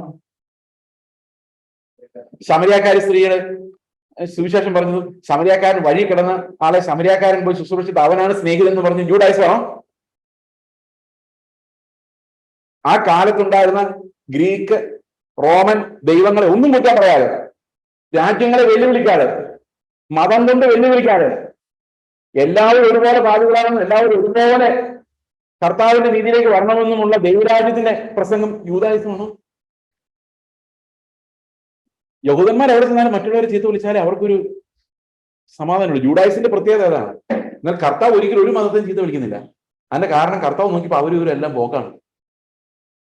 ഈ നമ്മൾ മറ്റുള്ളവർ ചീത്ത വിളിക്കുമ്പോൾ നമ്മുടെ ജനവും, കർത്താവ് നോക്കുമ്പോൾ യഹൂദന്മാർ അതിനേക്കാളും കഷ്ടത്തിലാണ് കിടക്കുന്നത്. അപ്പം ബാക്കിയുള്ളവർ ചീത്ത വിളിച്ചിട്ട് എന്താ കാര്യം? മറ്റു വിഗ്രഹങ്ങളെ ചീത്ത വിളിക്കുമ്പോൾ ഇവിടെ അതിനേക്കാൾ വലിയ വിഗ്രഹത്തിനകത്ത് പിടിക്കപ്പെട്ടിരിക്കുകയാണ്. കാരണം അവനവനിസം, ഇങ്ങനെയുള്ള 100,000 വിഗ്രഹങ്ങളിൽ പിടിക്കപ്പെട്ടിരിക്കുന്ന ആൾക്കാർ കൂടെ ഉള്ളപ്പോൾ കർത്താവ് ബാക്കി വെളിയിലുള്ളവരെ വിളിച്ച വിഗ്രഹാരാധന വിളിക്കാൻ പറ്റുമോ? കാരണം ഇതൊരു ആത്മീക വെളിപ്പാടായതുകൊണ്ട് കർത്താവ് നോക്കുമ്പോൾ എല്ലാവരും ഒരുപോലെയാണ്. ഇത് ജൂഡായിസം എങ്ങനെയാണ്? അപ്പൊ യേശുക്രിസ്തുവിനെ ഒരു ജൂഡായിസ്റ്റിക് ടീച്ചർ എന്ന് വിളിക്കണമെങ്കിൽ ഇവരെ നമ്മൾ ക്രിസ്ത്യൻസ് എന്ന് വിളിക്കാൻ പറ്റത്തില്ല. പിന്നെ പോളയൻ എന്ന് വിളിക്കാമെന്ന് വെച്ച് കഴിഞ്ഞാൽ പൗലോസ് പറയാത്ത കാര്യങ്ങൾ പറയുന്നത് കൊണ്ട്, പൗലോസ് ചിന്തിക്കാത്ത രീതിയിൽ വ്യാഖ്യാനിക്കുന്നത് കൊണ്ട് അങ്ങനെയും വിളിക്കാൻ പറ്റത്തില്ല. നമുക്ക് എന്ത് വിളിക്കാന്ന് ചോദിച്ചു കഴിഞ്ഞാൽ enemy of the gospel of Christ എന്ന് വേണേൽ പറയാം. Enemies of the gospel of Christ, അതായത് ക്രിസ്തുവിന്റെ സുവിശേഷത്തിന്റെ, ഇതാണ് അവർക്കുള്ള ഏറ്റവും നല്ല ഡെഫിനിഷൻ. ഇഷ്ടം പോലെയാണ് ട്രാക്റ്റുകൾ, സ്വാധീനം ഉപയോഗിച്ച് സകലയിടത്തും വ്യാപരിപ്പിക്കാൻ ശ്രമിക്കുന്ന ഈ ട്രാക്റ്റുകൾ, ഇങ്ങനെയുള്ള ദുരുപദേശങ്ങൾ. ഓക്കെ, അപ്പൊ പോളയൻ ട്രൂത്തിലേക്ക്, ക്രിസ്തുവിലേക്ക് വരിക എന്നൊരു ആശയമേ ഇതിനകത്തില്ല. ഇതിനകത്ത് പറയുന്നത് നിങ്ങൾ പൗലോസിലേക്ക് മടങ്ങി വരാൻ. What heresy! നോക്ക്, the only way revival can come is to get back to Pauline truth. ആ ചെറിയ ചെറിയ വാക്യങ്ങൾ എടുത്ത് അവർ പ്രയോഗിച്ചിരിക്കുന്നത്, ലോകം മുഴുവൻ എന്റെ സുവിശേഷത്താൽ വിധിക്കപ്പെടുന്ന ഒരു നാളെന്ന് പൗലോസ് പറഞ്ഞേക്കുന്നത്, അത് പൗലോസിന്റെ സുവിശേഷം ഒരു പ്രത്യേക സുവിശേഷത്താലാണ് ലോകം മുഴുവൻ വിധിക്കപ്പെടാൻ പോകുന്നത് ഉള്ളതാക്കി മാറ്റി. പൗലോസ് എന്താ പറഞ്ഞത്?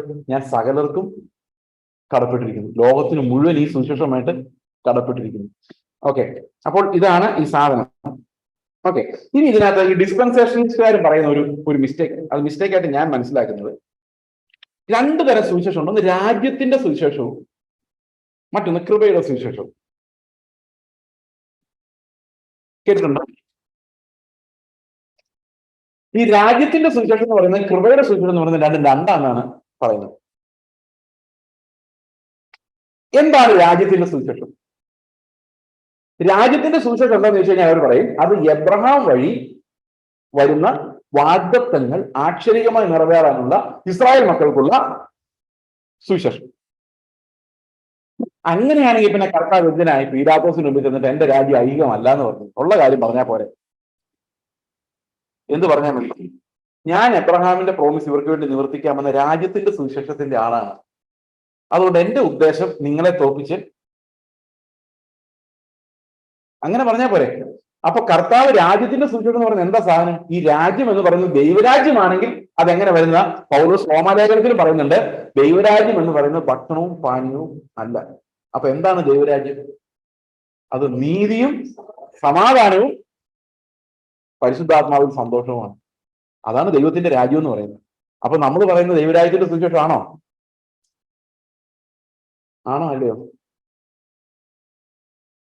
അപ്പൊ രാജ്യത്തിന്റെ സുവിശേഷം എന്ന് വിളിക്കുന്നതും ദൈവരാജ്യത്തിന്റെ സുവിശേഷം എന്ന് പറയുന്നത് ദൈവം രാജാവായിരിക്കുന്ന, അവൻ ലോർഡായിരിക്കുന്ന, കർത്താവായിരിക്കുന്ന ആ രാജ്യത്തിലേക്ക് നമ്മളെ പ്രവേശിപ്പിക്കുന്ന ആത്മീക രാജ്യമാണ് ഇപ്പോൾ നിലവിലുള്ളത്. എന്നാൽ പിന്നീട് ഒരിക്കൽ നമ്മൾ കർത്താവിന്റെ കൂടെ ആക്ഷരികമായി വാഴുന്ന ഒരു കാലമുണ്ടാകും. അപ്പൊ നമ്മളെല്ലാം ആ ഒരു കാര്യത്തിന് വേണ്ടി നോക്കി പാർത്തുകൊണ്ടിരിക്കുകയാണ്. അപ്പൊ ദൈവരാജ്യത്തിന്റെ സ്പിരിച്വൽ ഏരിയയിലാണ് നമ്മൾ എല്ലാവരും താമസിക്കുന്നത്. ഇനി നമ്മൾ അതിന്റെ ഫുൾഫിൽമെന്റിന്റെ ഒരു ഏരിയയിലേക്ക് നമ്മൾ കടന്നു പോകും പിന്നീട് ഒരിക്കൽ എന്നാണ് ദൈവവചനത്തിന്റെ വാഗ്ദത്തങ്ങൾ. ഇതിനകത്താണ് ഏറ്റവും കൂടുതൽ പ്രാക്ടിക്കൽ ആയിട്ടുള്ള പോയിന്റ്സ് ഞാൻ കണ്ടിട്ടുള്ളത്. ഇത് വേണമെങ്കിൽ നമുക്ക് സെറോക്സ് ചെയ്ത് ഓരോന്നോരോന്ന് വീട്ടിൽ വെച്ചിരുന്നാൽ ഇത് നല്ലതായിരിക്കും. വരുമ്പോ ഇതാണോ സംഗതി എന്ന് ചോദിച്ചാൽ അവർക്ക് പെട്ടെന്ന് മനസ്സിലാക്കി കൊടുക്കാൻ പറ്റുള്ളൂ. ഓക്കെ ഓക്കെ ഇതിനകത്ത് ഒരു കുറച്ച് ഭാഗം ഞാൻ വായിക്കാനായിരുന്നു. ഇവിടെ ഒരു കാര്യം നാം വ്യക്തമായി മനസ്സിലാക്കണം. ബൈബിളിൽ 66 പുസ്തകങ്ങൾ ദൈവാശാസ്യമാണ്, ദൈവ നിയോഗത്താലും പരിശുദ്ധാത്മ പ്രേരണയാലും രചിക്കപ്പെട്ടതാണ്. താങ്ക് യു, അത്രയും സമ്മതിച്ചതിന്. ബൈബിൾ നിങ്ങളുടെ എല്ലാ കാലത്തും കടപ്പെട്ടിരിക്കും. നിങ്ങളത് പറഞ്ഞില്ലായിരുന്നെങ്കിൽ ബൈബിളും നമ്മളും എല്ലാം ചുറ്റിപ്പഴിഞ്ഞു. എന്നാൽ ഈ കാലഘട്ടത്തിൽ കർത്താവ് യേശു ക്രിസ്തുവിലൂടെ എന്റെ ക്രൂശിലൂടെ പരമയാകവും അതിലൂടെ എന്നേക്കുമായി നിവർത്തിച്ച വീണ്ടെടുപ്പ് വെളിപ്പെട്ടതിന് ശേഷം നമ്മുടെ രക്ഷയ്ക്കാധാരമായ സുവിശേഷം തന്നിരിക്കുന്നത് റോമാ ലേഖനം മുതൽ ഫിലമോൻ എന്ന ലേഖനം വരെയുള്ള പുസ്തകങ്ങളാണെന്നുള്ളത് ഒരു ദൈവിക പരമാർത്ഥമാണ്. ഇതാര് പറഞ്ഞു? ഇതിന്റെ ഒതന്റിസിറ്റി എന്തോ? ഇവര് പറഞ്ഞു. ആര് പറഞ്ഞു? ഇത് എഴുതിയ ആള് പറഞ്ഞു. ഇത് എഴുതിയ ആളുടെ പേര് ഇതിനകത്ത് കൊടുത്തിട്ടില്ല. ഈ വേറെ ചിലതിനകത്തൊക്കെ പേര് കൊടുത്തിട്ടുണ്ട്. വലിയ വലിയ ആൾക്കാരാണ്, വലിയ വലിയ പേരുകൾ, അങ്ങനെയൊക്കെയുള്ള പേരുകളുള്ള ആൾക്കാർ കാണുള്ളൂ. കെന്നത്ത് ജെ മോർഗൻ, പിന്നെ വേറെ 1-2 പേരോട് ഞാൻ കണ്ടായിരുന്നു. റോബർട്ട് സി ബ്രോക്ക്. വമ്പൻ പാർട്ടികളാണ്. അദ്ദേഹമാണ് ഈ റോബർട്ട് സി ബ്രോക്കാണ് പറഞ്ഞേക്കുന്നത് യേശുക്രിസ്തു ജൂഡായിസ്റ്റിക് ടീച്ചറാണെന്ന് പറഞ്ഞിരിക്കുന്നത്. അപ്പൊ അദ്ദേഹത്തിന് പ്രത്യേകമായ ഒരു കമന്റേഷൻ നമ്മൾ കൊടുക്കുന്നു. ഓക്കെ, അപ്പോൾ പറഞ്ഞിരിക്കുന്ന ഇതാണ് ആധികാരികമല്ലാതെ സത്യങ്ങൾ പറയാൻ ശ്രമിക്കുന്നു. ഇവിടെ പറഞ്ഞിരിക്കുന്നുണ്ടോ? റോമാ ലേഖനം മുതൽ ഫിലമോൻ ലേഖനം വരെയുള്ള പുസ്തകങ്ങളിലാണെന്നത് ഒരു ദൈവിക പരമാർത്ഥമാണ്. ഈ ദൈവിക പരമാർത്ഥം ഇവർക്ക് എങ്ങനെ മനസ്സിലായി? ആര് പറഞ്ഞു? ഇവരിൽ തന്നെ വേറൊരു കൂട്ടം വന്നിട്ട് പറയുന്നു, ഇങ്ങനെ പറയാണ്, രക്ഷയ്ക്ക് ആധാരമായ സുവിശേഷം വന്നിരിക്കുന്നത് എഫേസ്യ ലേഖനം മുതൽ ഫിലമോന്റെ ലേഖനം വരെയുള്ള ലേഖനങ്ങളിലാണ്. ആധികാരികം. ആര് പറഞ്ഞു? എങ്ങനെ വിശ്വസിക്കും? അത് ചാർട്ട് വരച്ച് കാണിച്ചുകൊണ്ട് ഞങ്ങൾ വിശ്വസിക്കും. ആ ചാർട്ട് ഇല്ലായിരുന്നെങ്കിൽ ഞങ്ങൾ വിശ്വസിക്കില്ലായിരുന്നു. ഓക്കെ, ഇതിനകത്ത് വളരെ രസകരമായ ചില കാര്യങ്ങളുണ്ട്. ഈ ഉപദേശങ്ങൾ തനിക്ക് ശേഷം ദൈവം സഭയിൽ കൽപ്പിച്ചാക്കി അപ്പോസ്തലന്മാർക്കും പ്രവാചകന്മാർക്കും വെളിപ്പെടുത്തി കൊടുത്തു. അവർ ആത്മാവിൽ നിറഞ്ഞ സഭയിൽ പ്രസ്താവിക്കുകയും സഭ ദൈവ തേജസ്സിലും പരിശുദ്ധാത്മാവിന്റെ അഭിഷേകത്തിലും നിറഞ്ഞു വരികയും ചെയ്തു. അതാണ് എഫേസ്യ ലേഖനം പറയുന്നത്. ക്രിസ്തു യേശു തന്നെ മൂലക്കല്ലായിരിക്കും നിങ്ങളെ അപ്പോസ്തലന്മാരും പ്രവാചകന്മാരും എന്ന അടിസ്ഥാനത്തിൽ നിങ്ങൾ പണിതിരിക്കുന്നു. ഇത് യെരൂശലേമിലുള്ള കർത്താവിന്റെ ശിഷ്യന്മാരോ പഴയ നിയമ പ്രവാചകന്മാരല്ല, പ്രത്യുത ദൈവം ക്രിസ്തുവിന്റെ ശരീരം എന്ന സഭയിൽ കൽപ്പിച്ചാക്കിയ ശുശ്രൂഷകന്മാരാണ്. അവൻ ചിലരെ അപ്പോസ്തലന്മാരെ, ഈ എഫേസ്യർ 2:20 നമ്മൾ ഇപ്പോൾ വായിച്ചതേ ഉള്ളൂ. എഫേസ്യർ 2:20 മുമ്പുള്ള വാക്യങ്ങളാണ് നമ്മൾ വായിച്ചത്. അവൻ ഇരുപക്ഷത്തെ ഒന്നാക്കി ഏക മനുഷ്യനായിട്ട് സൃഷ്ടിച്ചിരിക്കുന്നു, എന്നിട്ട് അവർ അപ്പോസ്തലന്മാരും പ്രവാചകന്മാരും അടിസ്ഥാനത്തിന്മാർ അവരെ നിർത്തിയിരിക്കുന്നു. അപ്പൊ അവർ അത്രയും ഭാഗം കട്ട് ചെയ്തിട്ട് ആ ഒരു വാക്യമാണെന്ന് വലിച്ച് വെളിയിലോട്ട് എടുത്തിട്ടു. അവിടെ ഇരുപക്ഷവും ഇല്ല, ഒന്നാക്കലും ഇല്ല. ഓക്കെ, അപ്പോസ്തലന്മാരും പ്രവാചകന്മാരും ഇവർക്കാണ് ദൈവിക മർമ്മമായിരുന്ന ഈ സ്വർഗീയ രഹസ്യങ്ങൾ വെളിപ്പെടുത്തി കൊടുത്തത്. അപ്പൊ അപ്പോസ്തലന്മാരുടെ കൂട്ടത്തിൽ ആരില്ല? പത്രോസ് ഇല്ല. ആലോചിച്ച് നോക്കണം. അവൻ ചിലരെ അപ്പോസ്തലന്മാരായും ചിലരെ പ്രവാചകന്മാരെയും ചിലരെ സുവിശേഷകന്മാരെയും ചിലരെ ഇടയന്മാരെ ഉപദേഷ്ടാക്കന്മാരെയും നിയമിച്ചിരിക്കുന്നു. ആരൊക്കെയാണ്? അപ്പോസ്തലന്മാർ എന്തായാലും പ്ലൂറലായിട്ടാണ് കൊടുത്തേക്കുന്നത്, ശരിയല്ലേ? ഇവിടെ ഇവർ പറയുന്ന എടുത്തു കൊടുക്കുന്ന വാക്യത്തിൽ അപ്പോസ്തലന്മാരും പ്രവാചകന്മാരും. അപ്പൊ ബാക്കി അപ്പോസ്തലന്മാർ എവിടെയാണ്? പത്രോസ് അല്ല. ശരിക്കും പറഞ്ഞു ഇതൊക്കെ വിശ്വസിക്കുവാൻ നമുക്ക് സാമാന്യ ഒരു തല പോരാ. ഇവർക്കാണ് ദൈവം മർമ്മമായിരുന്ന സ്വർഗീയ രഹസ്യങ്ങൾ വെളിപ്പെടുത്തി കൊടുത്തത്. ആ മർമ്മം ഇപ്പോൾ അവന്റെ വിശുദ്ധ അപ്പോസ്തലന്മാർക്കും പ്രവാചകന്മാർക്കും ആത്മാനം വെളിപ്പെട്ടതുപോലെ പൂർവ്വകാലങ്ങളിൽ മനുഷ്യർക്ക് അറിയായി വന്നിരുന്നില്ല. അത് ശരിയാണ്. അപ്പോസ്തലന്മാർ ആരാന്നുള്ളത് മാത്രമേ നമുക്ക് പ്രശ്നമുള്ളൂ. പൂർവ്വകാലങ്ങളിൽ വെളിവായി വന്നിരുന്നില്ല എന്നുള്ള കാര്യം സത്യമാണ്. പക്ഷെ ഈ വെളിവായി വന്നിരുന്നില്ല എന്ന് പറയുമ്പോൾ തന്നെ നമുക്കൊരു കാര്യം മനസ്സിലാക്കാം. അതിന്റെ നിഴൽ അന്നേ ഉണ്ടായിരുന്നെന്നും അന്ന് ആളുകളിൽ നിഴലുകൾ ഫോളോ ചെയ്യുന്നുണ്ടായിരുന്നുള്ളതും അത് വെളിപ്പെട്ടത് താമസിച്ചാണെന്ന് മാത്രമേ ഉള്ളൂ എന്നും. ഓക്കെ, പിന്നീട് നമ്മൾ 11 വിശുദ്ധന്മാരിലേക്ക് നോക്കുമ്പോൾ അവരെല്ലാം ഈ വിശ്വാസത്താൽ നീതീകരിക്കപ്പെട്ടവരായിരുന്നു എന്ന് നമുക്ക് മനസ്സിലാക്കാം. അടുത്ത വാക്യം പറയുന്നത്, ഈ പ്രത്യേക വിളിയുടെയും തെരഞ്ഞെടുപ്പിന്റെയും സുവിശേഷവും പ്രത്യാശയും വിവരിച്ചിരിക്കുന്നത് റോമാലേഖനം മുതൽ ഫിലമോൻ എഴുതിയ ലേഖനം വരെയുള്ള 13 പുസ്തകങ്ങളിലാണ്. എന്റെ സഹോദരങ്ങളെ, നിങ്ങൾ ഏറ്റവും കൂടുതൽ പ്രത്യാശയെക്കുറിച്ച് കേൾക്കുന്നത് ഈ ലേഖനങ്ങളിൽ ഒന്നുമല്ല, എബ്രായ ലേഖനത്തിലാണ്. എബ്രായ ലേഖനത്തിലാണ് പറയുന്നത്. ക്രിസ്തുവിന്റെ മഹാപൗരോഹിത്യത്തെ കുറിച്ച് പറഞ്ഞിട്ട് പറയുന്നത് 2 കാര്യങ്ങളാൽ ഉറപ്പുള്ള വാഗ്ദത്തം. ഒന്ന്, അവന്റെ മരണത്താൽ എന്നേക്കുമുള്ള ഈ യാഗത്തിലൂടെ നമ്മുടെ പാപങ്ങൾ പരിഹരിക്കുകയും, പിന്നെ അവൻ എന്നേക്കും അവന്റെ ആടുകൾക്ക് വേണ്ടി പക്ഷപാതം ചെയ്തുകൊണ്ട് നമ്മളെ പൂർണ്ണമായും രക്ഷിക്കുന്നത് വരെയും അവൻ നമുക്ക് വേണ്ടി സ്വർഗത്തിൽ പിതാവിന്റെ അടുത്തിരിക്കുന്നു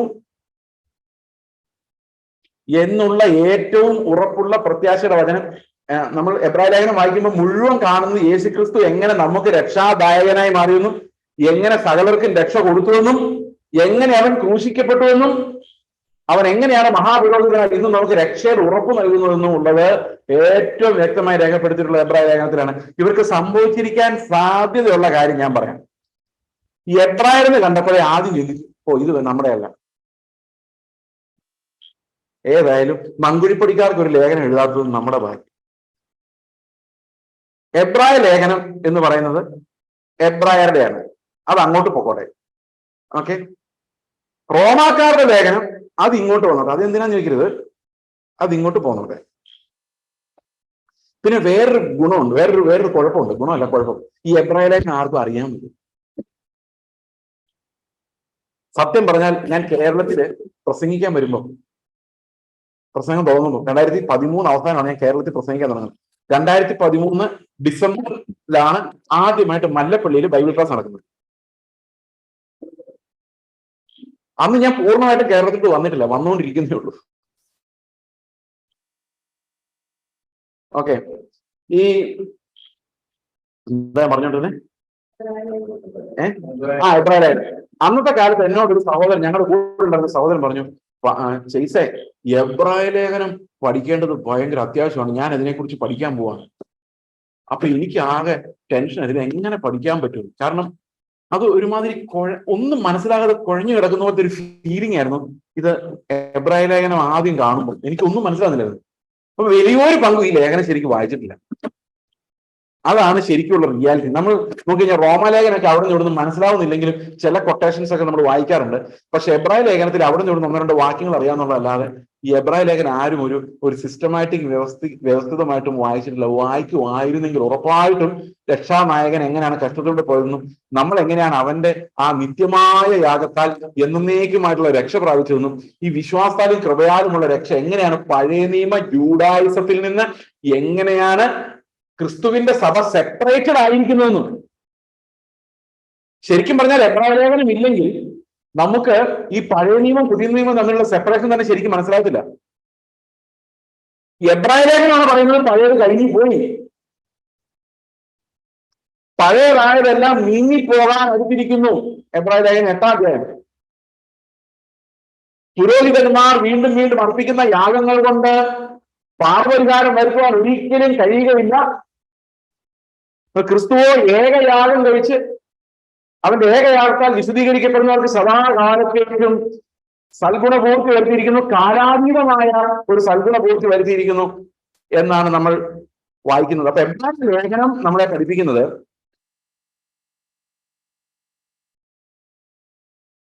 രക്ഷയുടെ പ്രത്യാശയെ ഏറ്റവും കൂടുതൽ സ്ഥാപിച്ചു തരുന്ന ഒരു ലേഖനമാണ്. പ്രത്യാശയുടെ സ്വീകാരം മുറുകെ പിടിക്കുക എന്ന് എത്ര പ്രാവശ്യമാണ് സ്വീകാരം.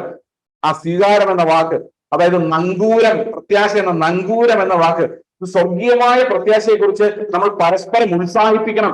സഭായോഗങ്ങൾ മുടക്കരുത്. ഇത് ആർക്ക് എഴുതിയിരിക്കുന്ന? അതിനകത്ത് എബ്രായ വിശ്വാസം കലരുന്ന ഒറ്റ അക്ഷരം പോലും ഇല്ലെന്ന് മാത്രമല്ല, എബ്രായ വിശ്വാസത്തിലെ തെറ്റുകളെ കുറിച്ചാണ് പറഞ്ഞിരിക്കുന്നത്. അവിടെ പറഞ്ഞിരിക്കുന്നത് നിങ്ങൾ ക്രിസ്തുവിന്റെ രക്തത്താൽ വീണ്ടെടുക്കപ്പെട്ട ശേഷം വീണ്ടും മടങ്ങിപ്പോയാൽ എത്ര ഗുരുതരമായ പ്രത്യാഘാതമാണ് വരാൻ പോകുന്നത് എന്നാണ്. ഇന്നത്തെ ഡിസ്പെൻസേഷൻസ് അനുസരിച്ചാണെങ്കിൽ അവർ പറയേണ്ടത് അങ്ങനെയല്ല. നിങ്ങൾ അങ്ങോട്ട് പോവാണെങ്കിൽ പൊക്കോ മക്കളെ, നിങ്ങൾക്ക് വേറൊരു പദ്ധതിയുണ്ട്, വേറൊരു സുവിശേഷം ഉണ്ടെന്നല്ല പറഞ്ഞിരിക്കുന്നത്. നിങ്ങൾ മടങ്ങിപ്പോയാൽ നിങ്ങൾക്ക് വേറൊരു യാഗവും ഇനി ശേഷിക്കുന്നില്ലെന്നും ദൈവത്തിന്റെ ക്രോധാഗ്നി മാത്രമേ നിങ്ങളുടെ മുമ്പിലുള്ളൂ എന്നാണ് പറഞ്ഞിരിക്കുന്നത്.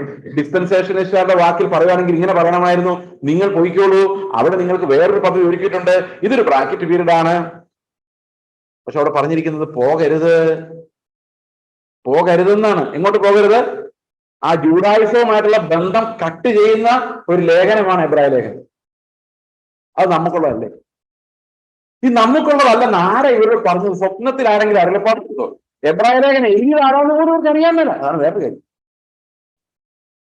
പക്ഷെ ഇത് നമുക്കുള്ളതല്ല. അവർക്ക് എങ്ങനെ മനസ്സിലായി? അതറിയാൻ മതി. ഇനി പൗലോസ് എഴുതുകയാണെങ്കിൽ ഇവർ എന്നെ ചെയ്യും?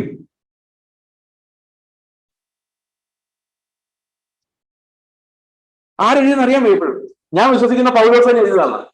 പൗലോസ് എഴുതിയെങ്കിൽ ഇവരെന്ത് ചെയ്യും? ഇതിനകത്തെ സത്യങ്ങളൊന്നും ഇല്ലാതായി പോകും. ഒരു ദുരുപദേശം സ്ഥാപിക്കാൻ ഭയങ്കര പാടാ കേട്ടോ, ഭയങ്കര പാടാ. പക്ഷെ അത് വിശ്വസിക്കാൻ വലിയ പാടില്ല. കാരണം വിശ്വസിപ്പിക്കുന്ന ആത്മാക്കളുണ്ട്, അതായത് ഡിസീവിങ് സ്പിരിറ്റ്സ്. ഈ ഡിസീവിങ് സ്പിരിറ്റ്സ് ഉള്ളതുകൊണ്ട് ഈ കാര്യങ്ങൾ വിശ്വസിക്കാൻ വലിയ പ്രയാസമില്ല. കാരണം നമ്മുടെ ഒരു എഫേർട്ടും വേണ്ട വിശ്വസിക്കാൻ. അത് ഈ എന്തും വിശ്വസിക്കാൻ പറ്റുന്ന ആൾക്കാർ നമ്മുടെ ഇടയിലുണ്ട്. നമ്മുടെ ഇടയിൽ പറഞ്ഞാൽ ഇവിടെ അല്ല, ഈ കേരളത്തിൽ ഇഷ്ടം പോലെയുണ്ട്. എന്തും വിശ്വസിക്കാൻ ഒരു തയ്യാറാണ്.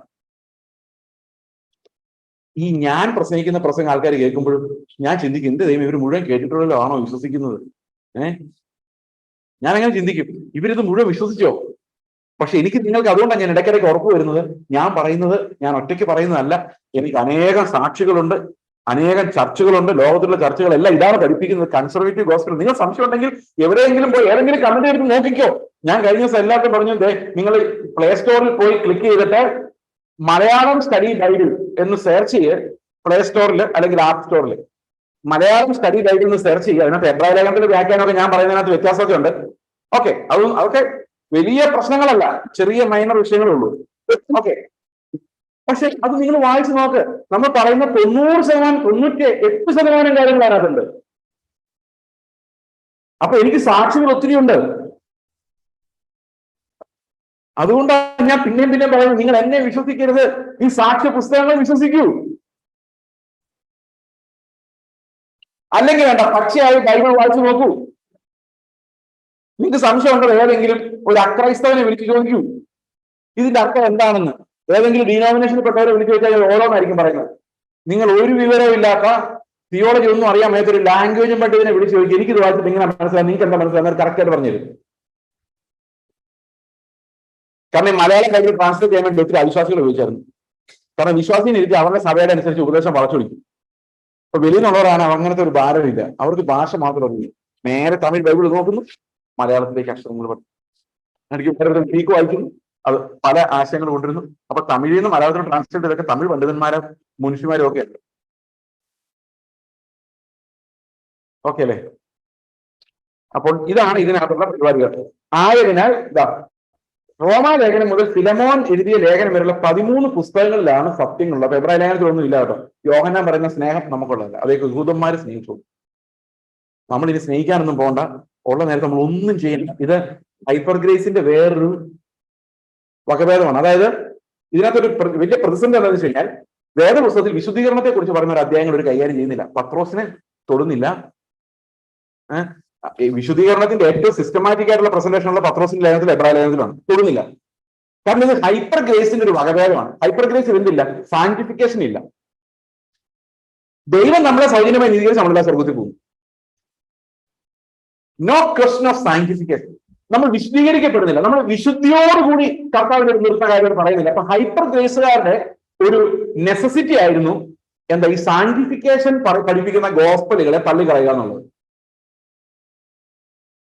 ഈ ഹൈപ്പർ ഗ്രേസും ഹൈപ്പർ ഡിസ്പെൻസേഷനലിസവും ഒരമ്മ പെറ്റ മക്കളാണ്. ഒരുപക്ഷെ അവർ രണ്ടുപേരും അത് മനസ്സിലാക്കുന്നില്ലെങ്കിലും ഈ മറ്റ് സുവിശേഷങ്ങളെ അവോയ്ഡ് ചെയ്യേണ്ടത് സാങ്ക്ടിഫിക്കേഷൻ, അതായത് നമ്മൾ എങ്ങനെ വിശുദ്ധീകരണം പ്രാപിക്കുന്നു എന്നുള്ള ടീച്ചിങ്ങിനെ, ആ ടീച്ചിങ് ഒഴിവാക്കുവാൻ അത് ആവശ്യമായിരുന്നു. കാരണം നമ്മൾ എങ്ങനെ ജീവിച്ചാലും സ്വർഗത്തിൽ പോകും എന്നുള്ള ആ ഹൈപ്പർ ഗ്രേസ് ഡോക്ട്രിൻ സ്ഥാപിക്കാൻ വേണ്ടിയാണ് ഇവർ ഈ പണി ഒപ്പിച്ചിരിക്കുന്നത്. അപ്പൊ ഇത് രണ്ടും ഒരു കൊളാബറേഷൻ ആണ് എന്ന് വേണം നമുക്ക് മനസ്സിലാക്കാം. ഓക്കെ, ഇനി വാട്ടർ ബാപ്റ്റിസം.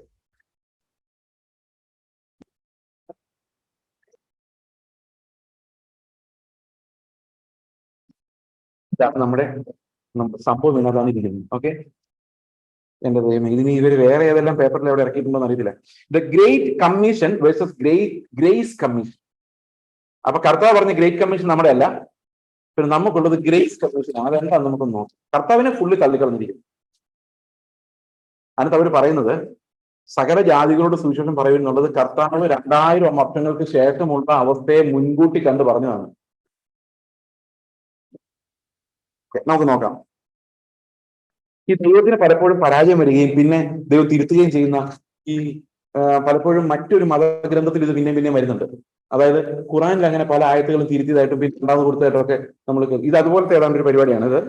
ഓക്കെ, ഉലക സ്ഥാപനം മുൻപ് സ്വർഗത്തിൽ മർമ്മമായിരുന്ന സ്വർഗീയ പദ്ധതിയായിരുന്ന ക്രിസ്തുവിന്റെ ശരീരം എന്ന സഭ ആരംഭിക്കുകയും കർത്താവിന്റെ കാൽവരിയിൽ രക്ഷണ പ്രവൃത്തിയിലെ വിശ്വാസത്താൽ കർത്താവിന്റെ കൃപയാൽ രക്ഷ എന്ന പദ്ധതി ആരംഭിക്കുകയും ചെയ്തു.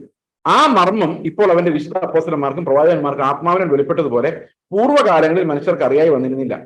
അതോ ജാതികൾ സുവിശേഷത്താൽ ക്രിസ്തുയേശുവിൽ കൂട്ടവകാശികളും ആരുടെ കൂടെ?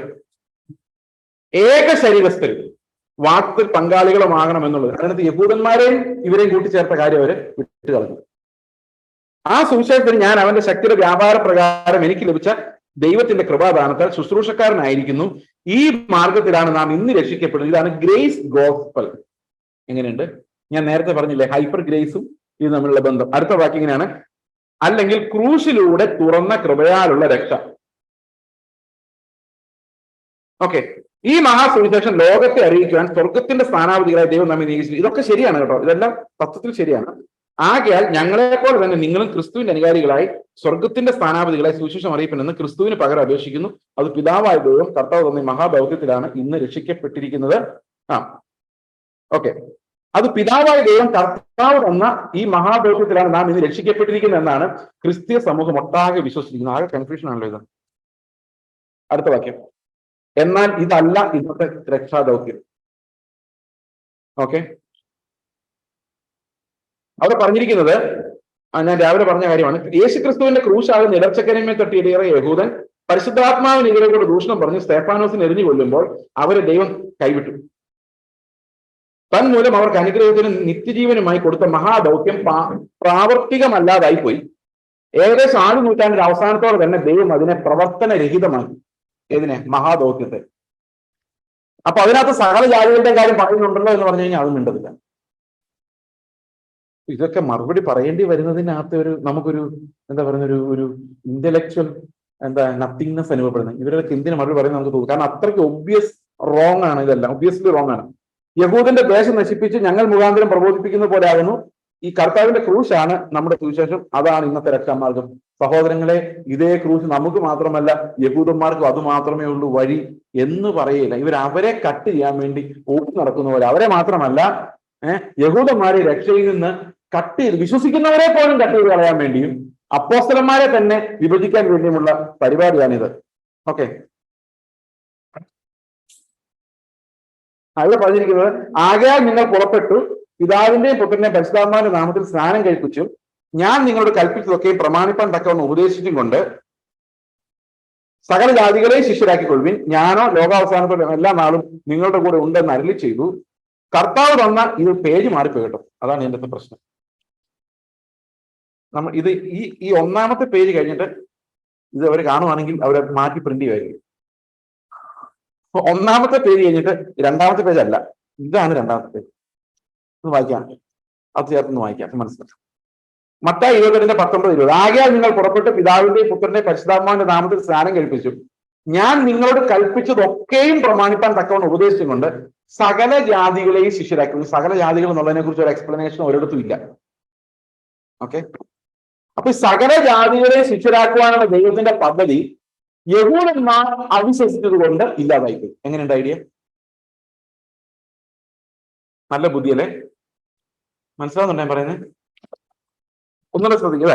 ആകയാൽ നിങ്ങൾ പുറപ്പെട്ട് പിതാവിന്റെയും പുത്രന്റെയും പരിശുദ്ധാത്മാവിന്റെ നാമത്തിൽ സ്നാനം കഴിപ്പിച്ചു, ഞാൻ നിങ്ങളോട് കൽപ്പിച്ചതൊക്കെയും പ്രമാണിപ്പാൻ തക്കവണ്ണം ഉപദേശിച്ചും കൊണ്ട് സകല ജാതികളെയും ശിഷ്യരാക്കിക്കൊള്ളുവിൻ, ഞാനോ ലോകാവസാനത്തോളം എല്ലാ നാളും നിങ്ങളുടെ കൂടെ ഉണ്ടെന്ന് അരുളി ചെയ്തു. ലോകാവസാനത്തോളാണേ. പക്ഷെ കർത്താവ് ഒരു മിസ്റ്റേക്ക് പറ്റി. എന്ത് ചെയ്തു?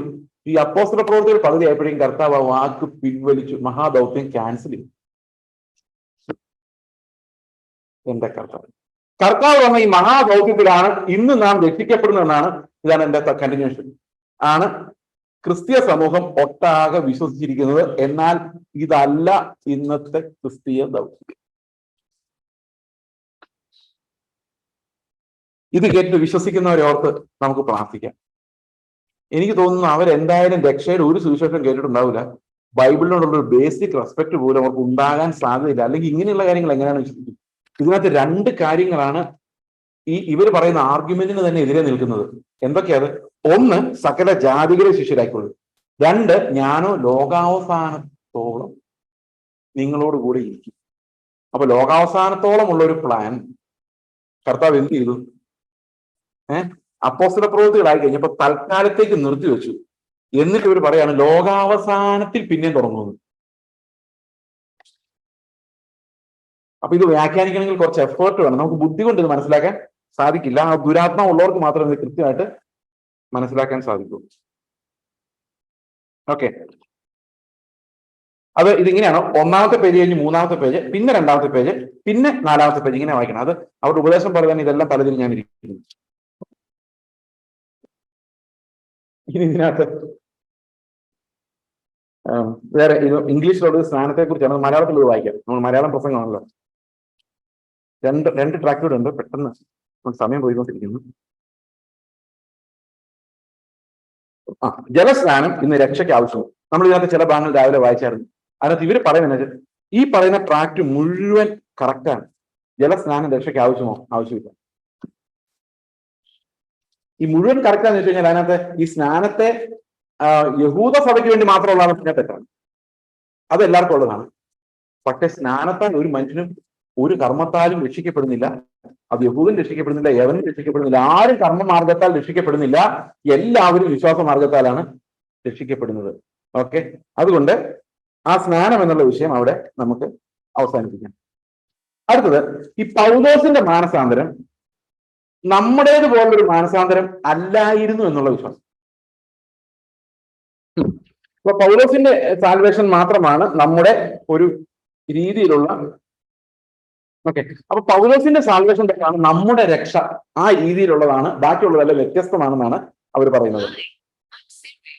ഓക്കെ, അവർ പറയുന്നത് പാപികളിൽ ഒന്നാമനായ ആ പാപികളിൽ ഞാൻ ഒന്നാമൻ, എന്നിട്ട് യേശുക്രിസ്തു നിത്യജീവനായിക്കൊണ്ട് തന്നിൽ വിശ്വസിപ്പാനുള്ളവർക്ക് ദൃഷ്ടാന്തനായി സകല ദീർഘക്ഷമയ്ക്കും ഒന്നാമനായി എന്നിൽ കാണിക്കേണ്ടത്, ദീർഘക്ഷമ ഒന്നാമനായി എന്നിൽ കാണിക്കേണ്ടത് നീ കർമ്മ ലഭിക്കും. ഈ വാക്യം നമ്മൾ എങ്ങനെയാണ് മനസ്സിലാക്കുന്നത്? ഒന്നും കൂടെ വായിക്കാം. ഇവർ മനസ്സിലാക്കുന്നത് എങ്ങനെയാണെന്നും നമ്മൾ മനസ്സിലാക്കുന്നത് എങ്ങനെയാണെന്നും ഞാൻ ഒന്നും പറയുന്നില്ല. നിങ്ങൾ മനസ്സിലാക്കുന്നത് എങ്ങനെയാണെന്ന് നിങ്ങൾ പറയും. എന്നിട്ടാണ് ദുർവ്യാഖ്യാനത്തിലേക്ക് നമ്മൾ വരുന്നത്. ആ പാപികളിൽ ഞാൻ ഒന്നാമൻ എന്നിട്ടും യേശുക്രിസ്തു നിത്യജീവനായിക്കൊണ്ട് തന്നിൽ വിശ്വാസിപ്പാനുള്ളവർക്ക് ദൃഷ്ടാന്തത്തിനായി, ഉദാഹരണമായി സകല ദീർഘക്ഷമയും ഒന്നാമനായി എന്നിൽ കാണിക്കേണ്ടതിന്.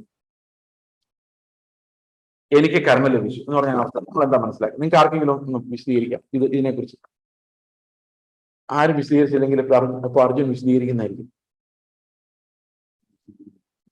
അല്ലെങ്കിൽ വേണ്ട, അൺഎക്സ്പെക്ടഡ് ആയിട്ട് വിശദീകരിക്കാവോ? ആരെങ്കിലും പറയാമോ? എന്താ ഈ വാക്യം? പാവികളിൽ ഒന്നാമനാണ്. ആ പാവികളിൽ ഒന്നാമനെ തെരഞ്ഞെടുത്താലുള്ള ഗുണം എന്താ? കൃപ, ദീർഘക്ഷമ. എന്ത് ഭയങ്കരമാണ്! ഇനി വരാനുള്ളവർക്ക് മനസ്സിലാവും, ഡിസ്പ്ലേ ആവും. അപ്പൊ ഒന്നാമെന്ന് പറയുന്നത് എന്തിനാ? ഈ ആകെ രക്ഷിക്കപ്പെടുന്ന ലോകത്തുള്ള എല്ലാ പാവികളിലും വെച്ച് ഒന്നാമത് രക്ഷിക്കപ്പെട്ട എന്നുള്ള അർത്ഥത്തിലാണോ? അതോ പാവികളിൽ ഏറ്റവും ഗുരുതര സ്ഥാനത്ത് കിടന്നവൻ എന്നുള്ള അർത്ഥത്തിലാണോ? നിങ്ങൾക്ക് എല്ലാവർക്കും അങ്ങനെയല്ലേ മനസ്സിലായത്? പക്ഷെ അവർക്ക് അങ്ങനെയല്ല മനസ്സിലായത്. അവർക്ക് മനസ്സിലായത് പൗലോസ് രക്ഷിക്കപ്പെടുന്നതിന് മുമ്പുള്ള ഒരു മാനസാന്തരം ശരിയായ മാനസാന്തരം അല്ലായിരുന്നു.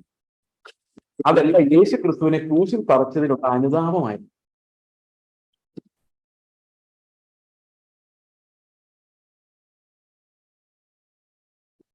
ആയിരുന്നോ? ആർക്കിങ്ങനെ ചിന്തിക്കാൻ തോന്നുന്നുണ്ടോ? അതൊക്കെ ചിന്തിക്കണമെങ്കിൽ നമുക്ക് കുറച്ച് കപ്പാസിറ്റി വേണം. കപ്പാസിറ്റി ഇല്ല അത്ര ചിന്തിക്കാൻ. പാവികളിൽ ഒന്നാമനായ തന്നെ ദൈവം എന്തുകൊണ്ട് രക്ഷിച്ചു എന്ന് ഈ മഹത്വമേറിയ ശുശ്രൂഷയിൽ ഒന്നാമനാക്കിയെന്ന് പൗലോസ് അപ്പോസ്തലന് മഹത്വമേറിയ ശുശ്രൂഷയിൽ ഒന്നാമനാക്കി എന്ന് പറയുന്നുണ്ടോ? ഇല്ല.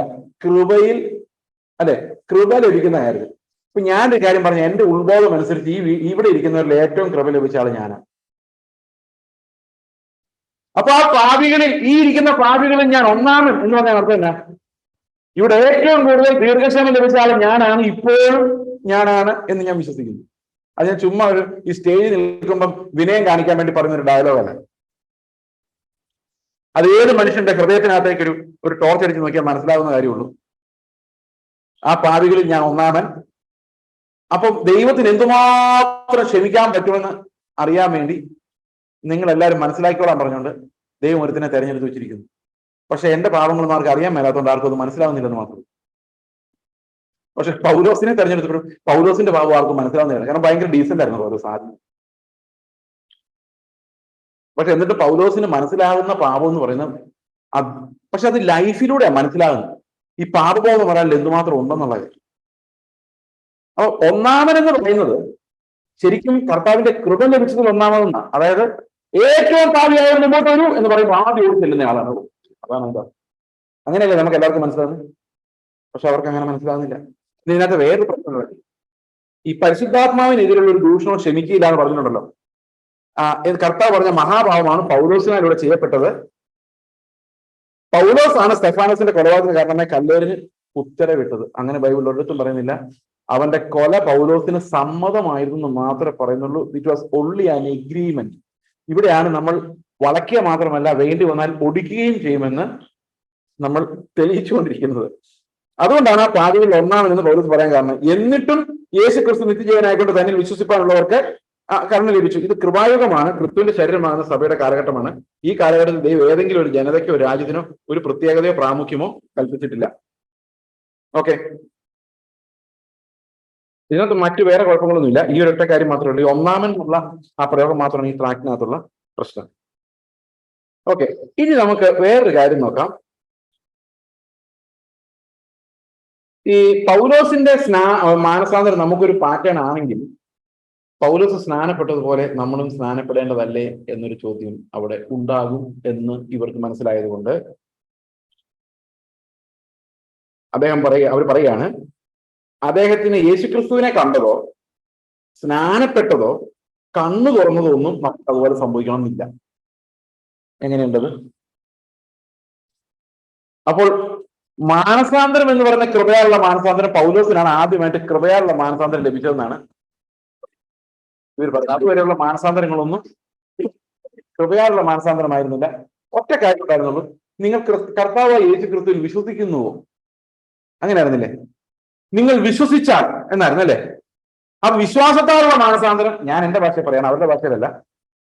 പൗലോസിന് മുമ്പുള്ളവരെല്ലാം വിശ്വാസത്താൽ രക്ഷിക്കപ്പെട്ടപ്പോൾ പൗലോസ് കൃപയാൽ രക്ഷിക്കപ്പെട്ടു. എങ്ങനെയുണ്ട്? അപ്പൊ വിശ്വാസത്താലുള്ള രക്ഷ വേറെ, കൃപയാലുള്ള രക്ഷ വേറെ. അപ്പൊ ആ രക്ഷിക്കപ്പെട്ടവരൊക്കെ എവിടെ പോയി? മറ്റ് അപ്പോസ്തലന്മാർ അവരെ കൈകാര്യം ചെയ്തുകൊണ്ടേയിരിക്കുന്നു. എന്നിട്ട് അതേ ഭാഷയിൽ ഇവർ പറയുന്നു മറ്റ് അപ്പോസ്തലന്മാർ നമുക്കുള്ളവരല്ല എന്ന് പറയുന്നത് അതേ ഭാഷയിൽ ഇവിടെ പറയുന്നു ഇവിടെ യഹൂദനൊന്നുമില്ല യവനൊന്നുമില്ല. അപ്പൊ മറ്റ് അപ്പോസ്തലന്മാർ എന്ത് ചെയ്തുകൊണ്ടിരിക്കുക? എന്തേലും മനസ്സിലായോ? ഇവിടെ ഈ ട്രാക്കിൽ അവർ പറഞ്ഞേക്കുന്നത് യഹൂദനുമെന്നുമില്ല, ഈ കാലഘട്ടത്തിൽ യഹൂദനെന്നും യവനെന്നും ഒന്നുമില്ല. അപ്പൊ അവര് പറയുന്ന യോഹന്നാന്റെ സുവിശേഷം എഴുതിയത് പൗലോസിന്റെ കാലത്തിന് ശേഷമാണ്, അത് എഴുതി നമുക്കുള്ളതല്ല. അപ്പോൾ ഇക്കാലഘട്ടത്തിൽ യഹൂദന് യവനൊന്നുമില്ല. അപ്പൊ യോഹന്നാൻ ആർക്കെഴുതിയത്? എന്തേലും മനസ്സിലാവുന്നുണ്ടോ? കൂടുതൽ അവരുടെ ക്ലാസ്സുകൾ, അവരുടെ സ്റ്റഡി ക്ലാസ്സുകളിലൊക്കെ നമ്മൾ പോയാലേ ഇത് മനസ്സിലാക്കാൻ സാധ്യതയുള്ളൂ. ഓക്കെ, നിങ്ങൾ ആരും പോയേക്കല്ലേ, ഇത് കൂടുതൽ മനസ്സിലാക്കിയിട്ട് നമുക്കൊരു പ്രയോജനമില്ല, ഈ പാഷാണ്ഡത്വം എന്ന് മാത്രമേ ഉള്ളൂ. ഓക്കെ, അപ്പോൾ ഈ ഇങ്ങനെയുള്ള പാറ്റേണുകളാണ് നമ്മൾ ഇവരുടെ ടീച്ചിങ്സിൽ മുഴുവൻ കാണുന്നത്. ഇതാരെങ്കിലും കുറച്ചും കൂടെ വിശദമായിട്ട് പഠിച്ചത് വിശകലനം ചെയ്ത് ഇത് എത്രയും പെട്ടെന്ന് ക്രിസ്തീയ സഭയുടെ മുമ്പിൽ എത്തിക്കണമെന്ന് ഞാൻ ആഗ്രഹിക്കുന്നു. കാരണം ഇങ്ങനെയുള്ളത് അനേകം ആൾക്കാരെ വഞ്ചിച്ചു കഴിഞ്ഞാൽ നമ്മൾ അറിയാറുള്ളൂ. സാധാരണ ഈ പെന്തക്കോസ്റ്റൽ ചർച്ചിന്റെ വിശ്വാസികളോ നേതാക്കന്മാരോ ഒന്നും ഇതെല്ലാം പൊട്ടിത്തെറിച്ച് വലിയൊരു അപകടം ഉണ്ടാക്കുന്നവരാരും മൈൻഡ് ചെയ്യാറില്ല. ഇങ്ങനെയുള്ള കാര്യങ്ങൾ മൈൻഡ് ചെയ്യണമെങ്കിൽ എന്തെങ്കിലും വലിയ അത്ഭുതങ്ങൾ നടക്കണം, അതുവരെ ഇവർ വെച്ചോണ്ടിരിക്കും. എന്നാൽ ബ്രദറൻ സഭകളിലൊന്നും ഇങ്ങനെയുള്ളവരെ അവരെ ആ വഴിക്ക് പോലും അടുപ്പിക്കുകയില്ല. അവർ ആര് ചെന്നാലും അപ്പുറം ഇപ്പുറം സ്ക്രൂട്ടനൈസ് ചെയ്ത് അകത്ത് കയറ്റുള്ളൂ. നമുക്ക് അങ്ങനെ ഒരു സ്ക്രൂട്ടിനി ഒന്നുമില്ല. നമുക്ക് ആര് വന്നാലും നന്നായിട്ടുണ്ട്, സ്റ്റൈലായിട്ട് കയറ്റിയേക്കാം, പ്രസംഗിപ്പിച്ചേക്കാം, എന്താ പറയുന്ന ആർക്കും ഒരു പിടിയില്ല. അപ്പൊ ഇത് ലോകം മുഴുവൻ അവരവർക്ക് തോന്നുന്ന ഉപദേശങ്ങൾ സ്പ്രെഡ് ആയിക്കൊണ്ടിരിക്കുക. അതുകൊണ്ടാണ് ശരിക്കും പറഞ്ഞാൽ ഞങ്ങളുടെ സഭകളിലൊന്നും ഒരാളെയും വിളിക്കാറില്ല. നമുക്ക് ശുശ്രൂഷകരെ ദൈവം അകത്തുനിന്ന് തന്നെ തരുന്നുണ്ട്. പുറത്തുനിന്ന് വിളിക്കാൻ പേടിയാ. റിയലി ആൾക്കാരില്ലാഞ്ഞിട്ടല്ല, ഉണ്ട്, 1-2 പേരൊക്കെ വരാറുണ്ട്. എങ്കിൽ പോലും ഈ ഉപദേശത്തിന്റെ ഐക്യമില്ലാത്തത് കൊണ്ട് ഇവരെന്തൊക്കെ പറഞ്ഞു പിടിപ്പിക്കുന്നുള്ള കാര്യത്തിൽ. ഓക്കെ, അപ്പോൾ ഈ യൂണിറ്റി ഓഫ് ദ ഗോസ്പൽ, എനിക്ക് തോന്നുന്നു ഞാൻ ഈ ഉപദേശത്തെ കുറിച്ച് ഒരുവിധം പറഞ്ഞു കഴിഞ്ഞു. പത്രോസിന്റെ കാര്യം നമ്മൾ കണ്ടിന്യൂ ആണ്. പത്രോസിന്റെ സ്വഭാവം അനുസരിച്ച് പത്രോസ് ആരുടെ സുവിശേഷകനായിരുന്നു? പത്രോസ് എഴുതിയ സുവിശേഷവും പൗലോസ് എഴുതിയ സുവിശേഷവും തമ്മിൽ എന്തെങ്കിലും വ്യത്യാസമുണ്ടോ, അത് വേറൊരു ഗ്രൂപ്പിനുള്ളതാണോ എന്ന് മനസ്സിലാക്കാൻ നമുക്ക് പത്രോസിന്റെ ലേഖനത്തിലേക്ക് വരാം. 2 പത്രോസിന്റെ ലേഖനം 3-ാം അധ്യായത്തിന്റെ 15-ാം വാക്യം ഇങ്ങനെയാണ്: അങ്ങനെ തന്നെ നമ്മുടെ പ്രിയ സഹോദരനായ പൗലോസും തനിക്ക് ലഭിച്ച ജ്ഞാനത്തിന് തക്കവണ്ണം നിങ്ങൾക്കും. ആർക്കും എഴുതിയിട്ടുണ്ട്? പത്രോസ് എഴുതുന്ന അതേ ആൾക്കാർക്ക് തന്നെ ആരും എഴുതിയിട്ടുണ്ട്. പക്ഷെ അത് മോശമായി പോയല്ലോ. അതെന്തിനാ പത്രോസ് ഇവർക്ക് എഴുതാൻ പോയത്? അവരൊരു പക്ഷെ ഈ ഗേറ്റ് മിനിസ്ട്രീസിന്റെ പ്രസംഗങ്ങളൊന്നും കേട്ടിട്ടുണ്ടാവില്ല. അപ്പോൾ പത്രോസ് എന്ത് ചെയ്തു? മിസ്റ്റേക്കൻലി പൗലോസ് ആരോടും പ്രസംഗിച്ചു? പത്രോസിന്റെ ജനത്തോടും പ്രസംഗിച്ചു. എന്താ പ്രസംഗിച്ചത്? അങ്ങനെ നമ്മുടെ പ്രിയ സഹോദരനായ പൗലോസും തനിക്ക് ലഭിച്ച ജ്ഞാനത്തിന് തക്കവണ്ണം നിങ്ങൾക്കും ഇതിനെക്കുറിച്ച് സംസാരിക്കുന്ന സകല ലേഖനങ്ങളിലും എഴുതിയിട്ടുണ്ടല്ലോ. അപ്പൊ പത്രോസ് ഈ ലേഖനങ്ങൾ അയച്ച ആർക്കൊക്കെ വേണ്ടിയാണ്? പത്രോസിന്റെ ലേഖനം ആരെല്ലാം വായിക്കുമോ അവർക്ക് എല്ലാവർക്കും എന്തും കൂടെ അറിയാം, ഈ പൗലോസിന്റെ ലേഖനങ്ങളെ കുറിച്ചും അറിയാം. അപ്പൊ അവർ പൗലോസിന്റെ ആൾക്കാരായിരുന്നോ പത്രോസിന്റെ ആൾക്കാരായിരുന്നോ?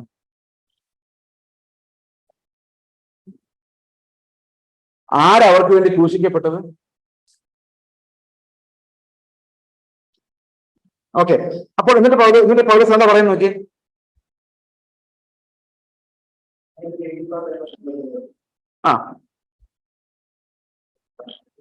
അവയെ ഗ്രഹിപ്പാൻ പ്രയാസമുള്ള ചിലരുണ്ട്. അതായത് ഈ പൗലോസിന്റെ സുവിശേഷം മനസ്സിലാക്കാൻ പാടായിരുന്നു. അത് ശരിക്കും പൗലോസ് എക്സ്പ്ലെയിൻ ചെയ്യുന്ന രീതിയിൽ അത് മനസ്സിലാക്കാൻ പ്രയാസമാണ്.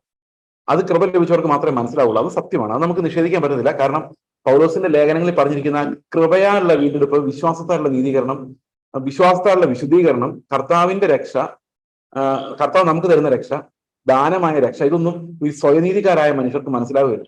ഈ പൗലോസ് ഭയങ്കര സ്വയനീതിക്കാരനായിരുന്നു, അല്ലെ? അപ്പൊ സ്വയനീതിക്കാർ രക്ഷപ്പെടുമ്പോഴാണ് ശരിക്കും ഈ സ്വയനീതിയുടെ പാപം എന്താണെന്ന് മനസ്സിലാകുന്നത്. അപ്പൊ പൗലോസ് സ്വയനീതിയിൽ നിന്ന് രക്ഷപ്പെട്ട ആൾക്കാരായതുകൊണ്ട് മിക്കാറ് ആൾക്കാരും ഈ സ്വയനീതിക്കാർ അത്ര ശക്തരായ സ്വയനീതിക്കാർ വേറെ ഉണ്ടാവില്ല. അപ്പൊ അവർക്ക് പൗലോസിന് അത്ര ക്ലിയർ ആയിട്ട് മനസ്സിലാകാൻ സാധ്യതയില്ല. ഈ സ്വയനീതിയിൽ നിന്ന് രക്ഷപ്പെട്ട് വന്നവർക്കാണ് പൗലോസിനെ കുറച്ചുകൂടെ മനസ്സിലാകുന്നത്. കാരണം അവരും ഇവരും എല്ലാം ഒരു കണക്കാം.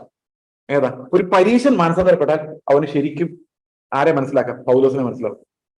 അപ്പോൾ പാവപ്പെട്ട ഒരു മനുഷ്യൻ വിശ്വാസത്തിൽ വന്നു കഴിയുമ്പോൾ അവൻ പാപിയായിട്ട് തന്നെ വരുന്നത്. അപ്പൊ ഈ പൗലോസ് പറയുന്ന ഗഹനമായ കാര്യങ്ങൾ, ന്യായപ്രമാണത്തിന്റെ കാര്യങ്ങളൊക്കെ പറഞ്ഞു കഴിഞ്ഞാൽ അവർക്ക് ചിലപ്പം മനസ്സിലായില്ല എന്ന്. അതുകൊണ്ട് പത്രോസ് പറയുന്നത് പൗലോസ് പറയുന്ന കാര്യങ്ങളെല്ലാം ഇത് തന്നെയാണെങ്കിലും അതിൽ നമുക്ക് ഗ്രഹിക്കാൻ പ്രയാസമുള്ള ചിലരുണ്ട്. അറിവില്ലാത്തവരും അസ്ഥിരന്മാരുമായവർ ശേഷം തിരുവെഴുത്തുകളെ പോലെ അതും തങ്ങളുടെ നാശത്തിനായി കോട്ടിക്കളയുന്നു. അപ്പൊ ശേഷം തിരുവെഴുത്തുകളെ പോലെ എന്ന് പറഞ്ഞ അർത്ഥം എന്താ? പൗലോസ് എഴുതിയത് എന്താണ്? തിരുവെഴുത്താണ്. ഏതുപോലെയാണ്? ഇതുപോലെയുള്ള മറ്റെല്ലാ അപ്പോസ്തലിക ലേഖനങ്ങളും പോലെ പൗലോസിന്റെ എഴുത്തും തിരുവെഴുത്തിന്റെ ഭാഗമാണ്. പക്ഷെ ചില ആൾക്കാർ എന്ത് ചെയ്യുന്നു? അത് കോട്ടിക്കളയുന്നു. എന്ന് പറഞ്ഞു കഴിഞ്ഞാൽ ഇത് വേറെ എന്തോ സംഭവമാണെന്നുള്ള രീതിയിൽ അവതരിപ്പിക്കുന്നു. പൗലോസ് പറഞ്ഞത് വേറെ എന്തോ സംഭവമാണെന്നുള്ള രീതിയിൽ അവതരിപ്പിക്കുക എന്താ സംഭവിക്കുന്നത്? പൗലോസിന്റെ ഉപദേശങ്ങളെ മുഴുവൻ മറ്റൊരു സമൂഹത്തെ ഉണ്ടാക്കാൻ വേണ്ടി ഉപയോഗിക്കുന്നു. ഓക്കെ, ക്രിസ്തുവിന്റെ സ്ഥാനത്ത് ക്രിസ്തുവിലേക്ക് ചേർക്കപ്പെടേണ്ടതിന് പകരം പൗലോസിലേക്ക് ചേർക്കപ്പെടുന്നു. കർത്താവ് പറഞ്ഞൊരു വാക്കുകൊണ്ട്, എന്നോട് ചേർക്കാത്തവനെല്ലാം ചിതറിക്കുന്നു. പൗലോസിന്റേതൊന്നും മത്തായി ചേട്ടന്റേതൊന്നും ഒക്കെ പറഞ്ഞ ആളുകളെ ചിതറിച്ച് കളയുന്നു. പൗലോസ് പറയാണ്, ഞാൻ നിങ്ങൾക്ക് വേണ്ടി മരിച്ചോ? നിങ്ങൾ കർത്താവിന്റെ ശരീരത്തെ ഇങ്ങനെ വിഭാഗിച്ച് കളയുന്നുവോ എന്ന് പൗലോസ് ചോദിക്കുന്നു. അപ്പൊ ഇവരെന്താ ചെയ്യുന്നത്? ശരിക്കും ഇവർ കർത്താവിന്റെ ശരീരത്തെ വിഭാഗിച്ച് കളയുകയാണ്. They are dividing the body of the Lord and dividing the apostles. Okay, ശരിക്കും പറഞ്ഞു കഴിഞ്ഞാൽ ഈ കാലഘട്ടത്തിൽ ഇറങ്ങിയ ഏറ്റവും ഗുരുതരമായ ദുരുപദേശങ്ങളിൽ ഒന്നാണിത്. ഇത് വളരെ ഈസി ആയിട്ട് നമ്മുടെ ഇടയിൽ ഓടിച്ചാടി നടക്കുന്നു. ഓക്കെ, പലരും ഇത് വിളിച്ച് ശുശ്രൂഷിപ്പിക്കുന്നു.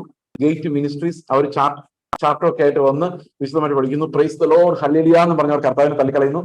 പ്രൈസ് ദ ലോർഡ് ഹല്ലേലൂയ എന്ന് പറഞ്ഞ ശേഷം വിശുദ്ധ അപ്പോസ്തലന്മാരെല്ലാം വേണ്ടെന്ന് പറയുന്നു. അവര് തുള്ളിച്ചാടി ആനന്ദത്തോടെ തിരിച്ചു പോകുന്നു. തിരിച്ചു പോകുമ്പോൾ കർത്താവില്ല, ഉപദേശങ്ങളില്ല, സ്നേഹമില്ല, യോഹന്നാനില്ല, പത്രോസ് ഇല്ല, ബൈബിളിന്റെ ഏതൊരു ഭാഗമില്ല.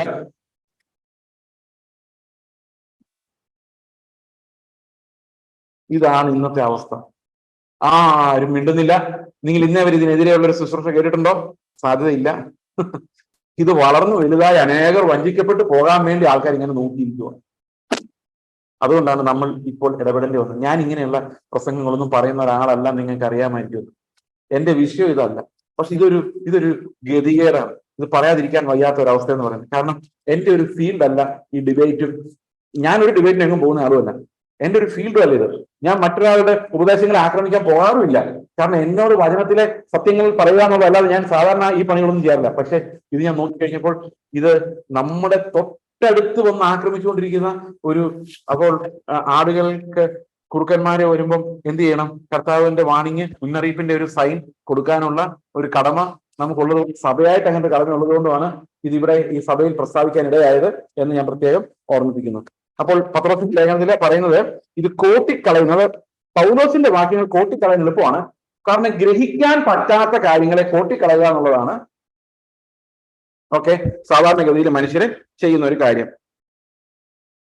ഇനി മണവാട്ടി സഭ എന്നുള്ള കാര്യം നമുക്കൊന്ന് ചിന്തിക്കേണ്ടതുണ്ട്. കാരണം ഇവർ പറയുന്നത് ഓക്കെ, അപ്പോൾ ഇവർ പറയുന്ന ഒരു കാര്യം പറഞ്ഞാൽ ബോഡി ഓഫ് ക്രൈസ്റ്റ് വേറെ, ബ്രൈഡ് ഓഫ് ക്രൈസ്റ്റ് വേറെ.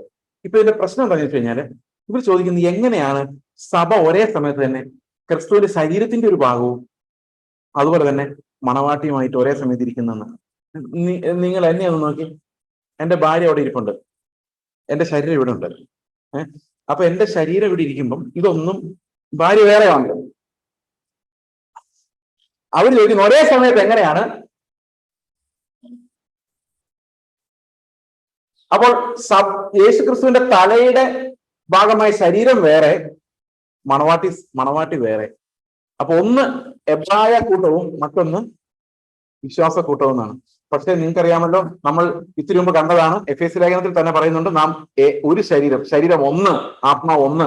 കൊരിന്ത്യർ ലേഖനത്തിൽ പറയുന്നുണ്ട് നാം ഏക ശരീരമാകു മാറും, അല്ലെ? ഒറ്റ ശരീരമാകു മാറും. നമ്മൾ എഫേസ്യ 2 ഇങ്ങനെ കണ്ടു, ഏക മനുഷ്യനായി ഒരു ശരീരമായി പണിയപ്പെടുന്നു, അല്ലെ? ഇങ്ങനെയെല്ലാം കണ്ടില്ലേ? ഇനി ബ്രൈഡിനെ കുറിച്ചുള്ള ഉപമകൾ എവിടെ നിന്ന് വന്നതാണ്? ബ്രൈഡിനെ കുറിച്ചുള്ള ഉപമകൾ വന്നത് എഫേസ്യ ലേഖനത്തിൽ തന്നെയുള്ള ഒരു പഠിപ്പിക്കലാണ്. ക്രിസ്തു സഭയെ സ്നേഹിച്ചതുപോലെ നിങ്ങൾ എന്ത് ചെയ്യണം? നിങ്ങളുടെ ഭാര്യമാരെ സ്നേഹിക്കുവിൻ.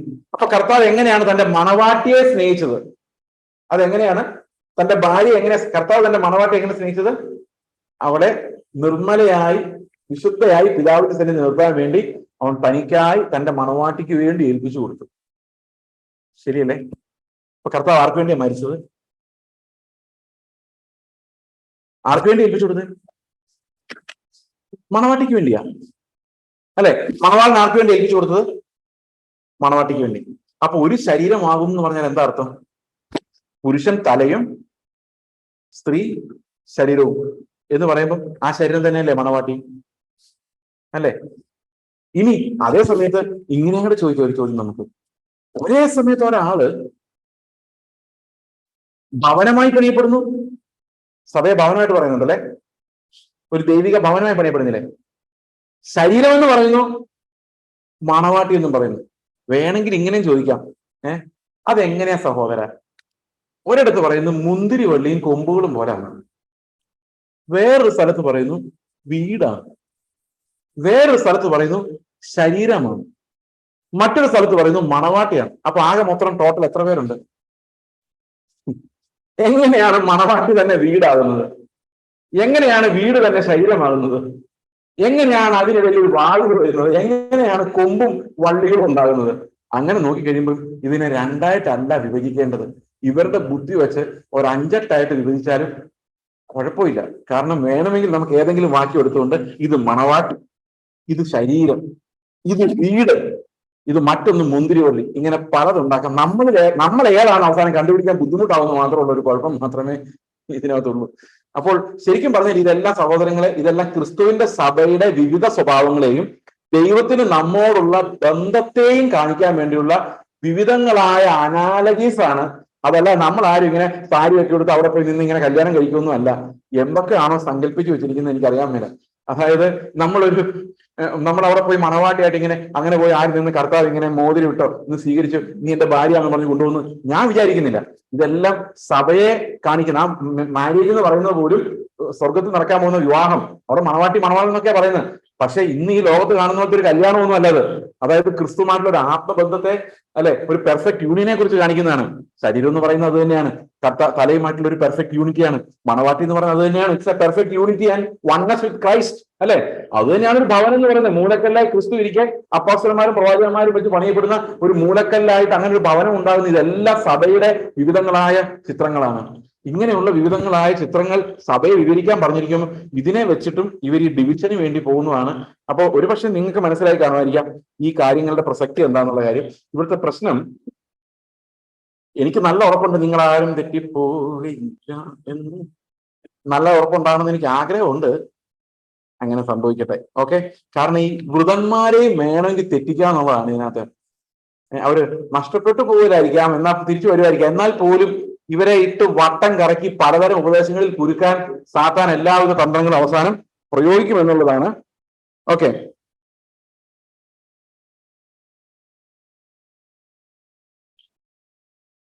അപ്പോൾ ഈ മുന്തിരിവള്ളിയുടെ എക്സാമ്പിൾ പറയുമ്പോൾ യോഹന്നാൻ പറയുന്നുണ്ടല്ലേ, മുന്തിരിവള്ളിയുടെ എക്സാമ്പിൾ അല്ലെ. മുന്തിരിവള്ളിയിൽ വസിച്ചിട്ടുള്ള കൊമ്പുകൾക്ക് ഫലം കൊടുക്കാൻ പറ്റില്ല. ഇവർ പറയുന്നത് യഹൂദന്മാരെ കുറിച്ചാണ് പറയുന്നത്. കാരണം കർത്താവ് പറയുന്നുണ്ട് ഞാനൊരു മുന്തിരിവള്ളി കൊണ്ട് നട്ടു,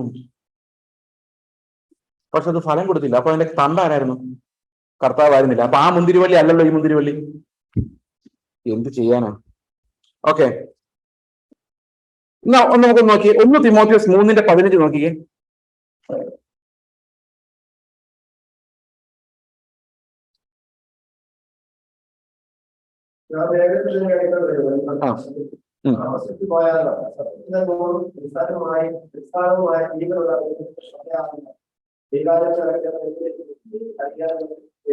ഓക്കെ, അപ്പോൾ അവിടെ പറഞ്ഞിരിക്കുന്ന സത്യത്തിന്റെ തൂണ് ആയ ദേവാലയം സഭ എന്താണ്?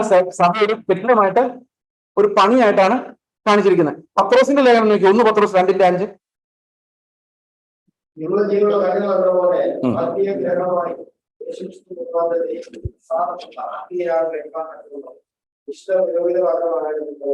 പണിയപ്പെടുന്നു. ഓക്കെ, അപ്പൊ ഇവിടെ എല്ലാം ഒരു പണിയുടെ കാര്യമല്ലേ പറയുന്നത്. അപ്പൊ പൗലോസ് എങ്ങനെയാണോ സഭയെ കണ്ടത് അതേ രീതിയിൽ തന്നെയല്ലേ പത്രോസും കാണുന്നത്. ഓക്കെ, അപ്പോൾ ഈ ഉപദേശങ്ങൾ തമ്മിൽ എന്താണ് വ്യത്യാസം? ഇനി മണവാട്ടി എന്നുള്ളതിന്റെ വാക്യം നമുക്കൊന്ന് വായിക്കാം. എഫേസ്യ ലേഖനം 5-ാം അധ്യായത്തിന്റെ 24 മുതലുള്ള വാക്യങ്ങൾ.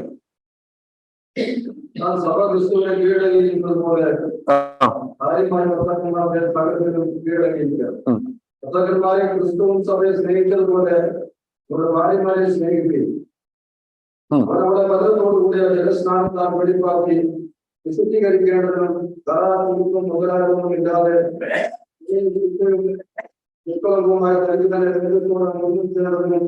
തന്നെ താൻ അവർക്ക് വേണ്ടി ഏർപ്പെടുത്തി. അവരുടെ ഭർത്താക്കന്മാരും അവൻ ഭർത്താക്കന്മാരും തങ്ങളുടെ ഭാര്യമാരും സ്വന്തം ശരീരങ്ങളെ പോലെ സ്വന്തം ശരീരങ്ങളെ പോലെ സ്നേഹിക്കേണ്ടതാകുന്നു. ഭാര്യയെ സ്നേഹിക്കുന്നവൻ തന്നെത്താൻ സ്നേഹിക്കുന്നു. ഭാര്യ സ്നേഹിക്കുന്നവൻ തന്നെത്താൻ സ്നേഹിക്കുന്നു. ആരും തന്റെ ജഡത്തെ ക്രിസ്തുവും സഭയെ ചെയ്യുന്നത് പോലെ അതിനെ പോറ്റി പുലർത്തുക ചെയ്യുന്നത്. അപ്പൊ നാം അവന്റെ ശരീരത്തിന്റെ അവയവങ്ങളല്ലോ. അതൊന്നും ഒരു മനുഷ്യൻ അവനെ അഭിപ്രായപ്പെട്ട് ഈ മർമ്മം വലിയത്. ഞാൻ ക്രിസ്തുവും സഭയും ഉദ്ദേശത്തോടെ പറയുന്നത്, ഭാര്യയും ഭർത്താവിനും ഉദ്ദേശമല്ല പറയുന്നത്. ആരെ കുറിച്ചാണ് പറയുന്നത്? അവർ ഒരു ശരീരമാകും, അല്ലെ? അങ്ങനെയല്ലേ? അപ്പൊ ശരീരം എന്ന് പറയുന്നത് ആരെ ഉദ്ദേശിച്ചാണ്? മണവാളിനും മണവാട്ടി എന്ന് പറയുന്നത് ആരെ ഉദ്ദേശിച്ചാണ്? കർത്താവിനെയും സഭയെയും കുറിച്ചാണ്. അപ്പം ഈ രണ്ട് അനാലജിയും ഒരേ സ്ഥലത്ത് വന്നിട്ടില്ലേ? അവർ ഒരു ശരീരമായി തീരും, അല്ലെ? കർത്താവ് എന്ന ശരീരം, സ്ത്രീയുടെ തല പുരുഷൻ, പുരുഷന്റെ തല ക്രിസ്തു. അപ്പോൾ ക്രിസ്തു എന്ന തലയുടെ ശരീരമാണ് നമ്മൾ. ഓരോ അവയവങ്ങളായി കൊളോസ്യ ലേഖനത്തിൽ പറയുന്നുണ്ട്, തലയായവനിൽ നിന്നല്ലോ ഓരോ അവയവങ്ങളും ഞരമ്പുകളാലും തന്തികളാലും ആ വാക്യം. അപ്പൊ അതും ഒരു ശരീരത്തെ കാണിക്കുന്നത്. അപ്പൊ സഭയെ, കർത്താവിന്റെ സഭയെ നമ്മൾ എന്തൊക്കെയായിട്ട് കാണുന്നുണ്ട്? ഒരു ശരീരമായിട്ടും കാണുന്നുണ്ട്, അതുപോലെ തന്നെ മണവാട്ടിയായിട്ടും കാണുന്നുണ്ട്. ഈ രണ്ട് അനാലജി ഉപയോഗിച്ചു എന്ന് പറഞ്ഞുകൊണ്ട് അത് രണ്ട് വ്യത്യസ്ത വസ്തുക്കളാകുന്നില്ല, അത് രണ്ടും ഒന്ന് മാത്രമേ ആകുന്നുള്ളൂ. അതുകൊണ്ട് ബോഡി ഓഫ് ക്രൈസ്റ്റും ബ്രൈഡ് ഓഫ് ക്രൈസ്റ്റും ഒന്ന് തന്നെയാണ് എന്ന് വ്യക്തമല്ലേ? അല്ലെ? അതുപോലെ തന്നെ ദൈവത്തിന്റെ കെട്ടിടം എന്ന് പറയുന്നതോ അതും ദൈവത്തിന്റെ സഭ തന്നെയാണ്. ഈ കെട്ടിടവും ദൈവത്തിന്റെ സഭ തന്നെയാണ്. ദൈവം പണിയുന്ന എല്ലാ പണികളും ഒറ്റ പണി മാത്രമേ കർത്താവ് ചെയ്യുന്നുള്ളൂ. അത് ക്രിസ്തു എന്ന മൂലക്കല്ലോട് ചേർത്ത് ആദമിന്റെ ഒരു സന്തതി ഉണ്ട് എന്ന് പറയുന്ന പോലെ തന്നെ ക്രിസ്തുവിനും ക്രിസ്തു തലയായ ഒരു മനുഷ്യനെ ദൈവം സൃഷ്ടിച്ചുകൊണ്ടിരിക്കുകയാണ്. അത് ഓരോരോ അവയവങ്ങളെ ചേർത്ത് ക്രിസ്തു തലയായ ഒരു ഹ്യൂമാനിറ്റി, ഒരു പെർഫെക്റ്റ് ഹ്യൂമാനിറ്റി, അതാണ് കർത്താവ് നമ്മളിലൂടെ പണിതുകൊണ്ടിരിക്കുന്നത് എന്നാണ് ഈ വചനം നമ്മളെ പഠിപ്പിക്കുന്നത്. ഓക്കെ, അപ്പോൾ ഈ വിഭജിച്ച് പഠിപ്പിക്കുക എന്നുള്ളതിന്റെ ഏറ്റവും വലിയ അപകടം എന്ന് പറയുന്നത് ഈ വിഭജിക്കുന്ന എങ്ങനെയാണെന്ന് തീരുമാനിക്കുന്ന ഇവരാണെന്നുള്ളതാണ് അതിന്റെ ഏറ്റവും വലിയ കുഴപ്പം. ഓക്കെ, ഏറ്റവും കോൺഫ്ലിക്റ്റ് ഉള്ള പുസ്തകങ്ങളാണ് ഈ യാക്കോബിന്റെ ലേഖനം. യാക്കോബിന്റെ ലേഖനം അവിടെ പറയുന്നത് എബ്രഹാമിന്റെ നീതീകരണം പ്രവൃത്തികളാലായിരുന്നു എന്ന് യാക്കോബ് പറഞ്ഞെന്ന് പറഞ്ഞു. യാക്കോബ് ഒരിക്കലും അങ്ങനെ പറയുന്നില്ല. യാക്കോബ് പറയുന്നത് ഈ വിശ്വാസത്താൽ നീതീകരിക്കപ്പെട്ടു എബ്രഹാം എന്നുള്ള വചനം അവന്റെ പ്രവൃത്തികളിലൂടെ നിറവേറി, അങ്ങനെ ആ തത്വം നീതീകരിക്കപ്പെട്ടു എന്നാണ്. എന്ത് തത്വമാണ്? ഉദാഹരണത്തിന്, ഞാൻ വിശ്വസിച്ചപ്പോൾ ഞാൻ നീതിമാനായി എന്ന് പറയുന്നു, ആരും എന്റെ നീതി കാണുന്നില്ല. ഓക്കെ, ഞാൻ 994 കർത്താവിനെ രക്ഷകനായിട്ട് സ്വീകരിച്ചു, നീതീകരിക്കപ്പെട്ടു. ഒരു മനുഷ്യനും എന്റെ നീതി കാണുന്നില്ല.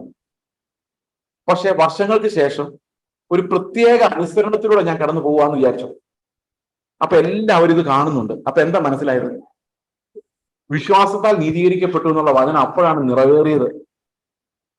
ഞാൻ അവിടെ തോറ്റു പോകണമെങ്കിലോ ഈ വിശ്വാസത്താൽ നീതീകരിക്കപ്പെട്ടു എന്ന് തെളിയിക്കാൻ പറ്റത്തില്ല. മനസ്സിലാവുന്നുണ്ടോ? അപ്പൊ എബ്രഹാം വെറും വിശ്വാസത്താലല്ല, ചത്തുപോയൊരു വിശ്വാസത്താലല്ല, പ്രവൃത്തിയെ പുറപ്പെടുവിക്കുന്ന ഒരു വിശ്വാസത്താലാണ് നീതീകരിക്കപ്പെട്ടതെന്നുള്ള കാര്യം പിന്നീട് തെളിഞ്ഞു വന്നു എന്നാണ് പറയുന്നത്. അവിടെ പ്രത്യേകിച്ച് എടുത്തു പറയുന്ന ഒരു കാര്യമുണ്ട്. എബ്രഹാമിന്റെ വിശ്വാസം സാത്താന്റെ വിശ്വാസം പോലെയല്ല. സാത്താന്റെ വിശ്വാസം എന്ന് പറഞ്ഞാൽ എല്ലാ സത്യങ്ങളും അവൻ അറിയാമെങ്കിലും അതുകൊണ്ട് ഫലം ഉണ്ടാകുന്നില്ല. യേശുക്രിസ്തു പാപികളെ രക്ഷിക്കാൻ വന്നതെന്ന് സാത്താൻ അറിയാം, പക്ഷെ അവൻ പാപിയാണെങ്കിലും അവൻ രക്ഷപ്പെടുന്നില്ല. യേശുക്രിസ്തു ദൈവപുത്രനാണെന്ന് അവൻ അറിയാം, പക്ഷെ അവൻ ആരാധിക്കാൻ കഴിയുകയില്ല. യേശുക്രിസ്തുവിനെ കുറിച്ചുള്ള എല്ലാ സത്യങ്ങളും അവൻ അറിയാം, പക്ഷെ അവനൊന്നും മിണ്ടാൻ സാധിക്കുകയില്ല. അതുപോലെയാണ് ഇന്ന് പലരുടെയും വിശ്വാസം. അത് ഫലം പുറപ്പെടുവിക്കുന്നില്ല. അവർക്ക് കർത്താവ് സ്നേഹസമ്പന്നനാണെന്നറിയാം, കർത്താവ് സ്നേഹിക്കുന്നവനാണെന്നറിയാം, കർത്താവ് നമ്മളെ രക്ഷിക്കുന്നവനാണെന്നറിയാം, പക്ഷെ അവരത് അനുഭവിക്കുന്നില്ല. അങ്ങനെയുള്ള വിശ്വാസം ഫലം പുറപ്പെടുവിക്കുന്നില്ല. എന്നാൽ എബ്രഹാമിന്റെ വിശ്വാസം അങ്ങനെ ആയിരുന്നില്ല. അവൻ വിശ്വാസി ആയിരുന്നു എന്നുള്ള കാര്യം അവന്റെ അനുസരണത്താലാണ് തെളിഞ്ഞു വന്നത്. ആ പ്രവൃത്തി അവിടെ ഇല്ലായിരുന്നുവെങ്കിൽ ദൈവം വിശ്വസിക്കുന്നവരെ നീതീകരിക്കുമെന്ന് എങ്ങനെ നമുക്ക് മനസ്സിലാകുമായിരുന്നു?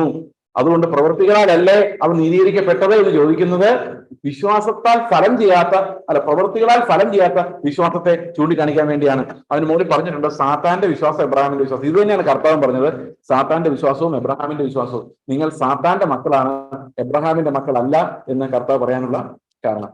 ഓക്കെ, അപ്പോൾ ഇതിനെ രണ്ടായിട്ട് വിഭജിച്ച് ഈ ലേഖനങ്ങളെ ഓരോന്നിനെയും ഓരോ തലത്തിൽ വിഭജിച്ചാണ് ഇവരെ പഠിപ്പിച്ചുകൊണ്ടിരിക്കുന്നത് നമുക്ക് മനസ്സിലാക്കാൻ സാധിക്കും. പിന്നെ വേറൊരു കാര്യം എന്ന് പറയുന്നത്, വെളിപ്പാട് പുസ്തകത്തിൽ എഴുതിയിരിക്കുന്ന 7 ചർച്ചുകൾ, ഓക്കെ, ആ ചർച്ചുകള് ഏത് തരം ചർച്ചുകളാണ്? ആ സുവിശേഷം ആർക്കുള്ളതാണ്? ഇവിടെ ഒരു വലിയ ക്രൈസിസ് ഉണ്ട്. ഈ എഫെസോസിലെ സഭയാണ് അതിനകത്ത് ഏറ്റവും വലിയ ക്രൈസിസ്. എഫെസസിലെ സഭയിലെ വിശ്വാസികൾക്ക് പൗലോസ് എഴുതിയ കത്തും നമുക്കുണ്ട്, പിന്നെ ആരെഴുതിയ കത്തും ഉണ്ട്. എഫേസ്യർക്ക് 2 പേരെ കത്ത് എഴുതിയിട്ടുണ്ട്. ആരൊക്കെയാ? ബൈബിളിൽ എഫേസ്യർക്ക് 2 പേര് കത്ത് എഴുതിയിട്ടുണ്ട്. ആരൊക്കെയാ? ഒന്ന് പൗലോസും മറ്റൊന്ന് യോഹന്നാനും. അത് യഹൂദ സഭയായിരുന്നു, ജാതികളുടെ സഭയായിരുന്നു. അപ്പൊ യോഹന്നാൻ ആരുടെ അപ്പോസ്തലൻ? യോഹന്നാൻ ആരുടെ അപ്പോസ്തലൻ? എന്തായാലും ഒരു കാര്യം ഉറപ്പാണ്, പൗലോസ് എഴുതിയ ശേഷം നാളുകൾക്ക് ശേഷമാണ് യോഹന്നാൻ എഴുതുന്നത്. ഓക്കെ, അപ്പൊ പൗലോസിന്റെ കാലത്ത് ജാതികളുടെ സഭയായിരുന്ന എഫെസസ് സഭ എന്തായാലും യോഹന്നാന്റെ കാലമാകുമ്പോഴേക്ക് യഹൂദ സഭയായി മാറുകയില്ല. തിരിച്ചു വന്നാലും മറിച്ചു വരില്ല. എന്തുകൊണ്ട് വരില്ല? യഹൂദന്മാർ ആ സമയത്ത് പെർസിക്യൂട്ട് ചെയ്യപ്പെടുകയും ദേശത്തുനിന്ന് പലായനം ചെയ്യുകയും ചെയ്തത് കൊണ്ട് തന്നെ 70 ശേഷം എഫെസസ് സഭയിലേക്ക്, പ്രത്യേകിച്ച് അതിനകത്ത് വേറൊരു കാര്യം പറയാം. അതെങ്ങനെയാണെന്നറിയോ? ഈ ജാതി വ്യത്യാസമുള്ള സഭകൾ നിങ്ങൾ ശ്രദ്ധിച്ചേക്കുക. ഇസ്രായേൽ മക്കൾക്ക് എപ്പോഴും ഭയങ്കര ഗമ കൂടുതലുള്ളവരാണ്, ശരിയല്ലേ? ചിലപ്പോ അവര് കരുണ കാണിച്ച് മറ്റുള്ളവരെ സ്വീകരിച്ചെന്ന് വരാമെങ്കിലും ഇവര് പോയി വേറൊരു സഭയിൽ പോയി കൂടില്ല. അപ്പൊ ശരിക്കും ഒരു യഹൂദ സഭയ്ക്ക് ആ കാലഘട്ടത്തിൽ വേണമെങ്കിൽ ഒരു ജാതീയ സഭയായിട്ട് കാലക്രമത്തിൽ മാറാൻ പറ്റുമായിരുന്നുവെങ്കിലും ഒരു ജാതീയ സഭയ്ക്ക് ഒരിക്കലും ഒരു യഹൂദ സഭയായിട്ട് മാറാൻ പൊളിറ്റിക്കലി കഴിയുമായിരുന്നില്ല. അപ്പൊ എഫെസസിലെ സഭ എന്ന് പറയുന്നത് എന്ത് സഭയായിരുന്നു? ജാതിയുമായി. അത് പൗലോസ് എഴുതുന്നത് വളരെ വ്യക്തമാണ്. ലേഖനങ്ങൾ എഴുതപ്പെട്ടിരിക്കുന്ന യഹൂദന്മാർ അവർ എടുത്തു പറയുന്നുണ്ട്, നിങ്ങൾ ഈ ദൈവത്തിന് ശത്രുക്കളായിരുന്നു, ദൈവത്തിന്റെ പ്ലാനിന് വെളിയിലുള്ളവരായിരുന്നുവെന്നും കർത്താവ് ഇപ്പോൾ ക്രൂശിലെ രക്തത്താൽ നിങ്ങളെ അവരോടൊപ്പം നിരപ്പിച്ചുവെന്നും എടുത്തു പറഞ്ഞ് യഹൂദന്മാർ എഫെസസ് സഭയെ കുറിച്ച് പറയുന്നുണ്ട്. അപ്പം ഈ 7 ചർച്ചകൾ യഹൂദന്മാരായിരുന്നില്ല. അപ്പോൾ യോഹന്നാൻ ആരെ ശുശ്രൂഷിച്ചിട്ടുണ്ട്? അപ്പൊ യോഹന്നാൻ നമ്മളെ ശുശ്രൂഷിച്ചാൽ എന്തെങ്കിലും വിരോധമുണ്ടോ? യോഹന്നാനെ നമ്മൾ വിശ്വസിക്കുന്നുണ്ടോ? യോഹന്നാന്റെ ലേഖനം നമുക്കുള്ളതാണോ? അല്ല. നമുക്ക് ആര് മാത്രം മതി? നമുക്ക് പൗലോസ് മാത്രം. അത് ആര് പറഞ്ഞു പൗലോസ് മാത്രം മതിയെന്ന്? അത് ഞങ്ങൾ പറഞ്ഞു. ഞങ്ങൾക്ക് ഇത് വേണമെന്നാണല്ലോ തോന്നുന്നത്. അത് നിങ്ങൾക്ക് തോന്നിയാലും അത് ശരിയല്ല. അത് റൈറ്റ് ആയിട്ട് ഡിവൈഡ് ചെയ്യണം. ഇത് റൈറ്റ് ആയിട്ട് ഡിവൈഡ് ചെയ്യുന്നത് എങ്ങനെ മനസ്സിലായി? അത് എനിക്ക് മനസ്സിലായി. അത് എനിക്കെങ്ങനെ മനസ്സിലാക്കാം? അത് പറയാൻ സൗകര്യമില്ല. അപ്പോൾ നമുക്ക് ഈ ബൈബിൾ മനസ്സിലാക്കണമെങ്കിൽ, ഈ ഉപദേശം മനസ്സിലാക്കണമെങ്കിൽ ബൈബിൾ മാത്രം പോരാ, പിന്നെ അതിന്റെ കൂടെ വന്ന് ഇത് എക്സ്പ്ലെയിൻ ചെയ്യാൻ, ഇത് നിങ്ങൾക്കുള്ളതല്ല, ഇത് നിങ്ങൾക്കുള്ളതാണ്. മത്തായി 24 അത് നിങ്ങൾക്കുള്ളതല്ല. മർക്കോസ് 1 അത് നിങ്ങൾക്കുള്ളതാണ്. അത് ആരാ പറഞ്ഞു തരുന്നേ? ഇവര്. ഫിലമോൻ നിങ്ങൾക്കുള്ളതാട്ടോ, അതിനപ്പുറത്തേക്ക് വായിക്കരുത്. ഇത് ആരാ ഇവരോട് പറഞ്ഞത്? അപ്പൊ എന്തും വിശ്വസിക്കാൻ തയ്യാറായിരിക്കുന്നവരെ സംബന്ധിച്ച് അത് വളരെ ലളിതമായ കാര്യമാണ്. ഓക്കെ, ഞാൻ എന്തെങ്കിലും വിട്ടുപോയിട്ടുണ്ടോ നോക്കട്ടെ. ഓക്കെ, ഇത് പ്രധാനമായിട്ട് ഞാനൊന്നും വിട്ടുപോയിട്ടില്ല എന്ന് ഞാൻ വിചാരിക്കുന്നു. അതുകൊണ്ട് തൽക്കാലം നമുക്ക് ഒരു ദീർഘമായ സമയം നമ്മൾ എടുത്തു. അതുകൊണ്ട് 1-2 മണിക്കൂർ എടുത്തായി. സോ നമ്മൾ ഇന്നത്തെ സെഷനോട് ക്ലോസ് ചെയ്യുകയാണ്. ഇങ്ങനെയുള്ള സ്ക്രിപ്ചറിനെ ബേസ് ചെയ്തിട്ടുള്ള ദുരുപദേശങ്ങൾ അനേകം നമ്മളിൽ പറഞ്ഞു പിടിക്കുന്നുണ്ട്. നാളെയും നമ്മൾ വേറെ ചില ദുരുപദേശങ്ങളെയും കൂടി ഇതിൻ്റെ കൂടെ ഉൾപ്പെടുത്തണമെന്ന് എനിക്ക് ആഗ്രഹമുള്ളതുകൊണ്ടും അത് നമ്മളുടെ പിടിക്കപ്പെടാതെ കിടക്കുന്ന വേറെ ചില സാധനങ്ങൾ കൂടി ഉണ്ട്. അതും കൊണ്ട് നമുക്ക് നാളെ അതും കൂടെ ചിന്തിക്കാമെന്ന് ഞാൻ വിചാരിക്കുന്നു. ദൈവം നിങ്ങളെല്ലാവരും അനുഗ്രഹിക്കുമാറാകട്ടെ. ഇന്ന് പ്രതിസന്ധിയുടെ ഇടയിലും ഈ കറണ്ട് ഇല്ലായ്മയുടെ ഇടയിലും എല്ലാം നമുക്ക് ഇത്രയും സമയം കർത്താവ് തന്നു. ദൈവം നമ്മളെല്ലാവരും അനുഗ്രഹിക്കട്ടെ. അതുകൊണ്ട് എപ്പോഴും വേദവചനം നമ്മൾ ശ്രദ്ധിക്കേണ്ട ഒരു കാര്യം എന്ന് പറയുന്നത്, വേദവചനത്തിന്റെ ആ ഐക്യത്തെ, the unity of the gospel, unity of the Bible. അതായത് ബൈബിൾ എന്ന് പറയുന്നത് ഒരേ ആത്മാവിനാൽ എഴുതപ്പെട്ട, ഓക്കെ, വിവിധ സാഹചര്യങ്ങളിലുള്ള ആളുകളിലൂടെ ഒറ്റ ആത്മാവിനാൽ എഴുതപ്പെട്ട, ഒരിക്കലും മാറാത്ത ദൈവത്തിന്റെ മാറാത്ത പദ്ധതിയുടെ കാലക്രമത്തിലുള്ള എക്സ്പ്ലനേഷൻ ആണ്. എന്ന് പറഞ്ഞാൽ it's A progressive revelation of the eternal divine truths. 1-ാം ക്ലാസ്സിൽ നിന്ന് പതുക്കെ നമ്മൾ 10-ാം ക്ലാസ്സിലോട്ട് കയറുന്ന പോലെ ബൈബിളിൽ മുന്നോട്ട് വരുന്തോറും ദൈവത്തെക്കുറിച്ച് നമ്മൾ കൂടുതൽ മനസ്സിലാക്കി അവന്റെ രക്ഷാപദ്ധതികളെ കുറിച്ച് കൂടുതൽ മനസ്സിലാക്കി, ക്രിസ്തുവിന്റെ രക്ഷയെ സ്വീകരിച്ച് പരിജ്ഞാനത്തിൽ വളർന്ന് ക്രിസ്തുവിൽ തികഞ്ഞവരായി കാണപ്പെടുന്നത് വരെയും ഇത് വളർന്നുകൊണ്ടിരിക്കും. ഓക്കെ, അങ്ങനെ സ്ലോലി പ്രോഗ്രസ് ചെയ്യുന്ന ഒരു സിസ്റ്റമാണ് നമ്മൾ ബൈബിളിൽ കാണുന്നത്. അതെല്ലാം പോയിന്റ് ചെയ്യുന്ന ഒരൊറ്റ ട്രൂത്തിലേക്കാണ്. മനുഷ്യരാരും രക്ഷപ്പെടുകയില്ല, എല്ലാവരും ആദമിൽ പാപികളായി മാറിയിരിക്കുന്നു. ക്രിസ്തുവിൽ വിശ്വസിക്കുന്നവരെല്ലാം നിത്യരക്ഷ പ്രാപിക്കും. അത് യഹൂദനെന്നുമില്ല, യവനെന്നുമില്ല, ഏത് കാലഘട്ടത്തിലായാലും വിശ്വസിക്കുന്നവർ രക്ഷ പ്രാപിക്കുമെന്നുള്ള ദൈവത്തിന്റെ വചനം ഹാബേലിന്റെ യാഗം മുതൽ ഇന്ന് നമ്മൾ സംസാരിക്കുന്ന ഈ മോമെന്റ് വരെ കർത്താവ് വന്നിട്ടില്ലാത്തത് കൊണ്ട് ഇപ്പോഴും അത് അങ്ങനെ തന്നെ ഇരിക്കുന്നു.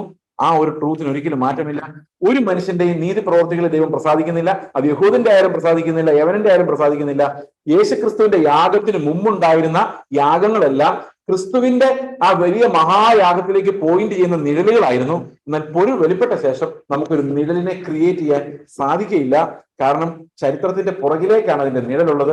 മുൻപിൽ വെളിപ്പെടുന്നത് സകലർക്കും വേണ്ടി ഉയർത്തപ്പെട്ടിരിക്കുന്ന, മരുഭൂമിയിൽ മോശെ പിച്ചള സർപ്പത്തെ ഉയർത്തിയതുപോലെ ലോകത്തിന്റെ മുഴുവൻ രക്ഷയ്ക്കായി ഉയർത്തപ്പെട്ടിരിക്കുന്ന ദൈവത്തിന്റെ പുത്രനായ ക്രിസ്തുവാണ്. അതുപോലെ തന്നെ നമ്മൾ ലൂക്കോസിന്റെ സുവിശേഷത്തിൽ കർത്താവിനെ കുറിച്ച് വായിക്കുമ്പോൾ പറയുന്ന അവന്റെ ജനനത്തെ കുറിച്ച് പറയുന്നത് സർവ്വ ലോകത്തിനും ഉണ്ടാകാൻ പോകുന്ന ഒരു മഹാസന്തോഷം, universal appeal of the gospel. Universalism അല്ല, gospel has a universal appeal and there is only one gospel, one Christ. നമ്മൾ കേൾക്കുന്ന വിശ്വാസം ഒന്ന്, അല്ലെ? വിശ്വാസം ഒന്ന്, കർത്താവ് ഒന്ന്, ആത്മാവ് ഒന്ന്, എല്ലാം ഒന്നാണ്. We are united as one. അതുകൊണ്ട് കർത്താവ് നമുക്ക് ആ ഒരു യൂണിറ്റി ഓഫ് ദ ഗോസ്പൽ അതിൽ ഉറച്ചു നിൽക്കുവാനും ദൈവവചനം നമുക്ക് തന്നിരിക്കുമ്പോൾ നമ്മൾ മനസ്സിലാക്കണം. ചിലപ്പോൾ ഒരുപക്ഷെ മലാക്കി വായിച്ച് ഒന്നും മനസ്സിലായില്ല, എസെക്കിയേൽ വായിച്ച് ഒന്നും മനസ്സിലായില്ല. ഞാൻ പുതിയ നിയമത്തിന്റെ ആളാന്ന് പറയരുത്. അവിടെ എല്ലാം ക്രിസ്തുവിന്റെ മർമ്മങ്ങളുണ്ട്. നമുക്ക് ഒരുപക്ഷെ പിടികിട്ടുന്നില്ലായിരിക്കാം. Another time when you read that in the light of the Lord's revelation ഇതെല്ലാം മനസ്സിലാവും. ഇതെല്ലാം ആ ക്രിസ്തു എന്ന ഏകനിലേക്ക് പോയിന്റ് ചെയ്യുന്ന നിഴലുകളാണ്. അർത്ഥത്തിൽ കാണുമ്പോൾ ഉൽപ്പത്തി മുതലുള്ള എല്ലാ സ്ക്രിപ്ചറും നമുക്ക് ഇന്ന് മനസ്സിലാക്കാനുള്ള പാഠങ്ങൾ അതിനകത്തുണ്ട്. അതെല്ലാം നമുക്കുള്ളതാണ്. ബൈബിൾ കയ്യിൽ നിൽക്കുന്ന എല്ലാവർക്കും ബൈബിളിലുള്ള ഓരോ വാക്യങ്ങളും പ്രധാനമാണ്. അതിലൊന്നിനെയും മുറിക്കാനോ വിഭജിക്കാനോ ദൈവം അനുവദിക്കുന്നില്ല. പിന്നെ ഈ ഡിവൈഡ് ദ ട്രൂത്ത് എന്ന് പറഞ്ഞാൽ എന്താണ് അർത്ഥം? ഡിവൈഡ് ദ ട്രൂത്ത് എന്ന് പറഞ്ഞു കഴിഞ്ഞാൽ അർത്ഥം, ഇപ്പം നമ്മൾ ഒരു സഭയ്ക്ക് വേണ്ടത് കൊടുക്കുക എന്നുള്ളതാണ്. ഇപ്പൊ നമുക്ക് ഒരു പക്ഷേ ഇപ്പൊ നമ്മൾ ഒരു ഭാഗം മാത്രം എടുത്താണ് പ്രസംഗിച്ചത്. എന്തിനാണ് ആ മാത്രം എടുത്ത് പ്രസംഗിച്ചത്? അതായിരുന്നു ഇവിടെ ആവശ്യം, അതുകൊണ്ട് അത് പ്രസംഗിച്ചു. അപ്പൊ ആ ഒരു ഭാഗം അതിനകത്തുണ്ട്. അപ്പൊ ഇത് ഓരോന്നും ഡിവൈഡ് ചെയ്ത് ഓരോരുത്തർ കൊടുക്കാന്ന് പറഞ്ഞാൽ വേറെ ചിലരുടെ ആവശ്യം അതായിരിക്കില്ല. അപ്പൊ ഓരോരുത്തരുടെ ആവശ്യം അനുസരിച്ച് അത് വ്യാഖ്യാനിക്കുവാനും അത് ഓരോന്നിന്റെ പശ്ചാത്തലത്തിൽ വ്യാഖ്യാനിക്കാനും വേണ്ടിയാണ് അങ്ങനെ ഡിവൈഡ് ഇറ്റ് പ്രോപ്പർലി എന്ന് പറയുന്നത്.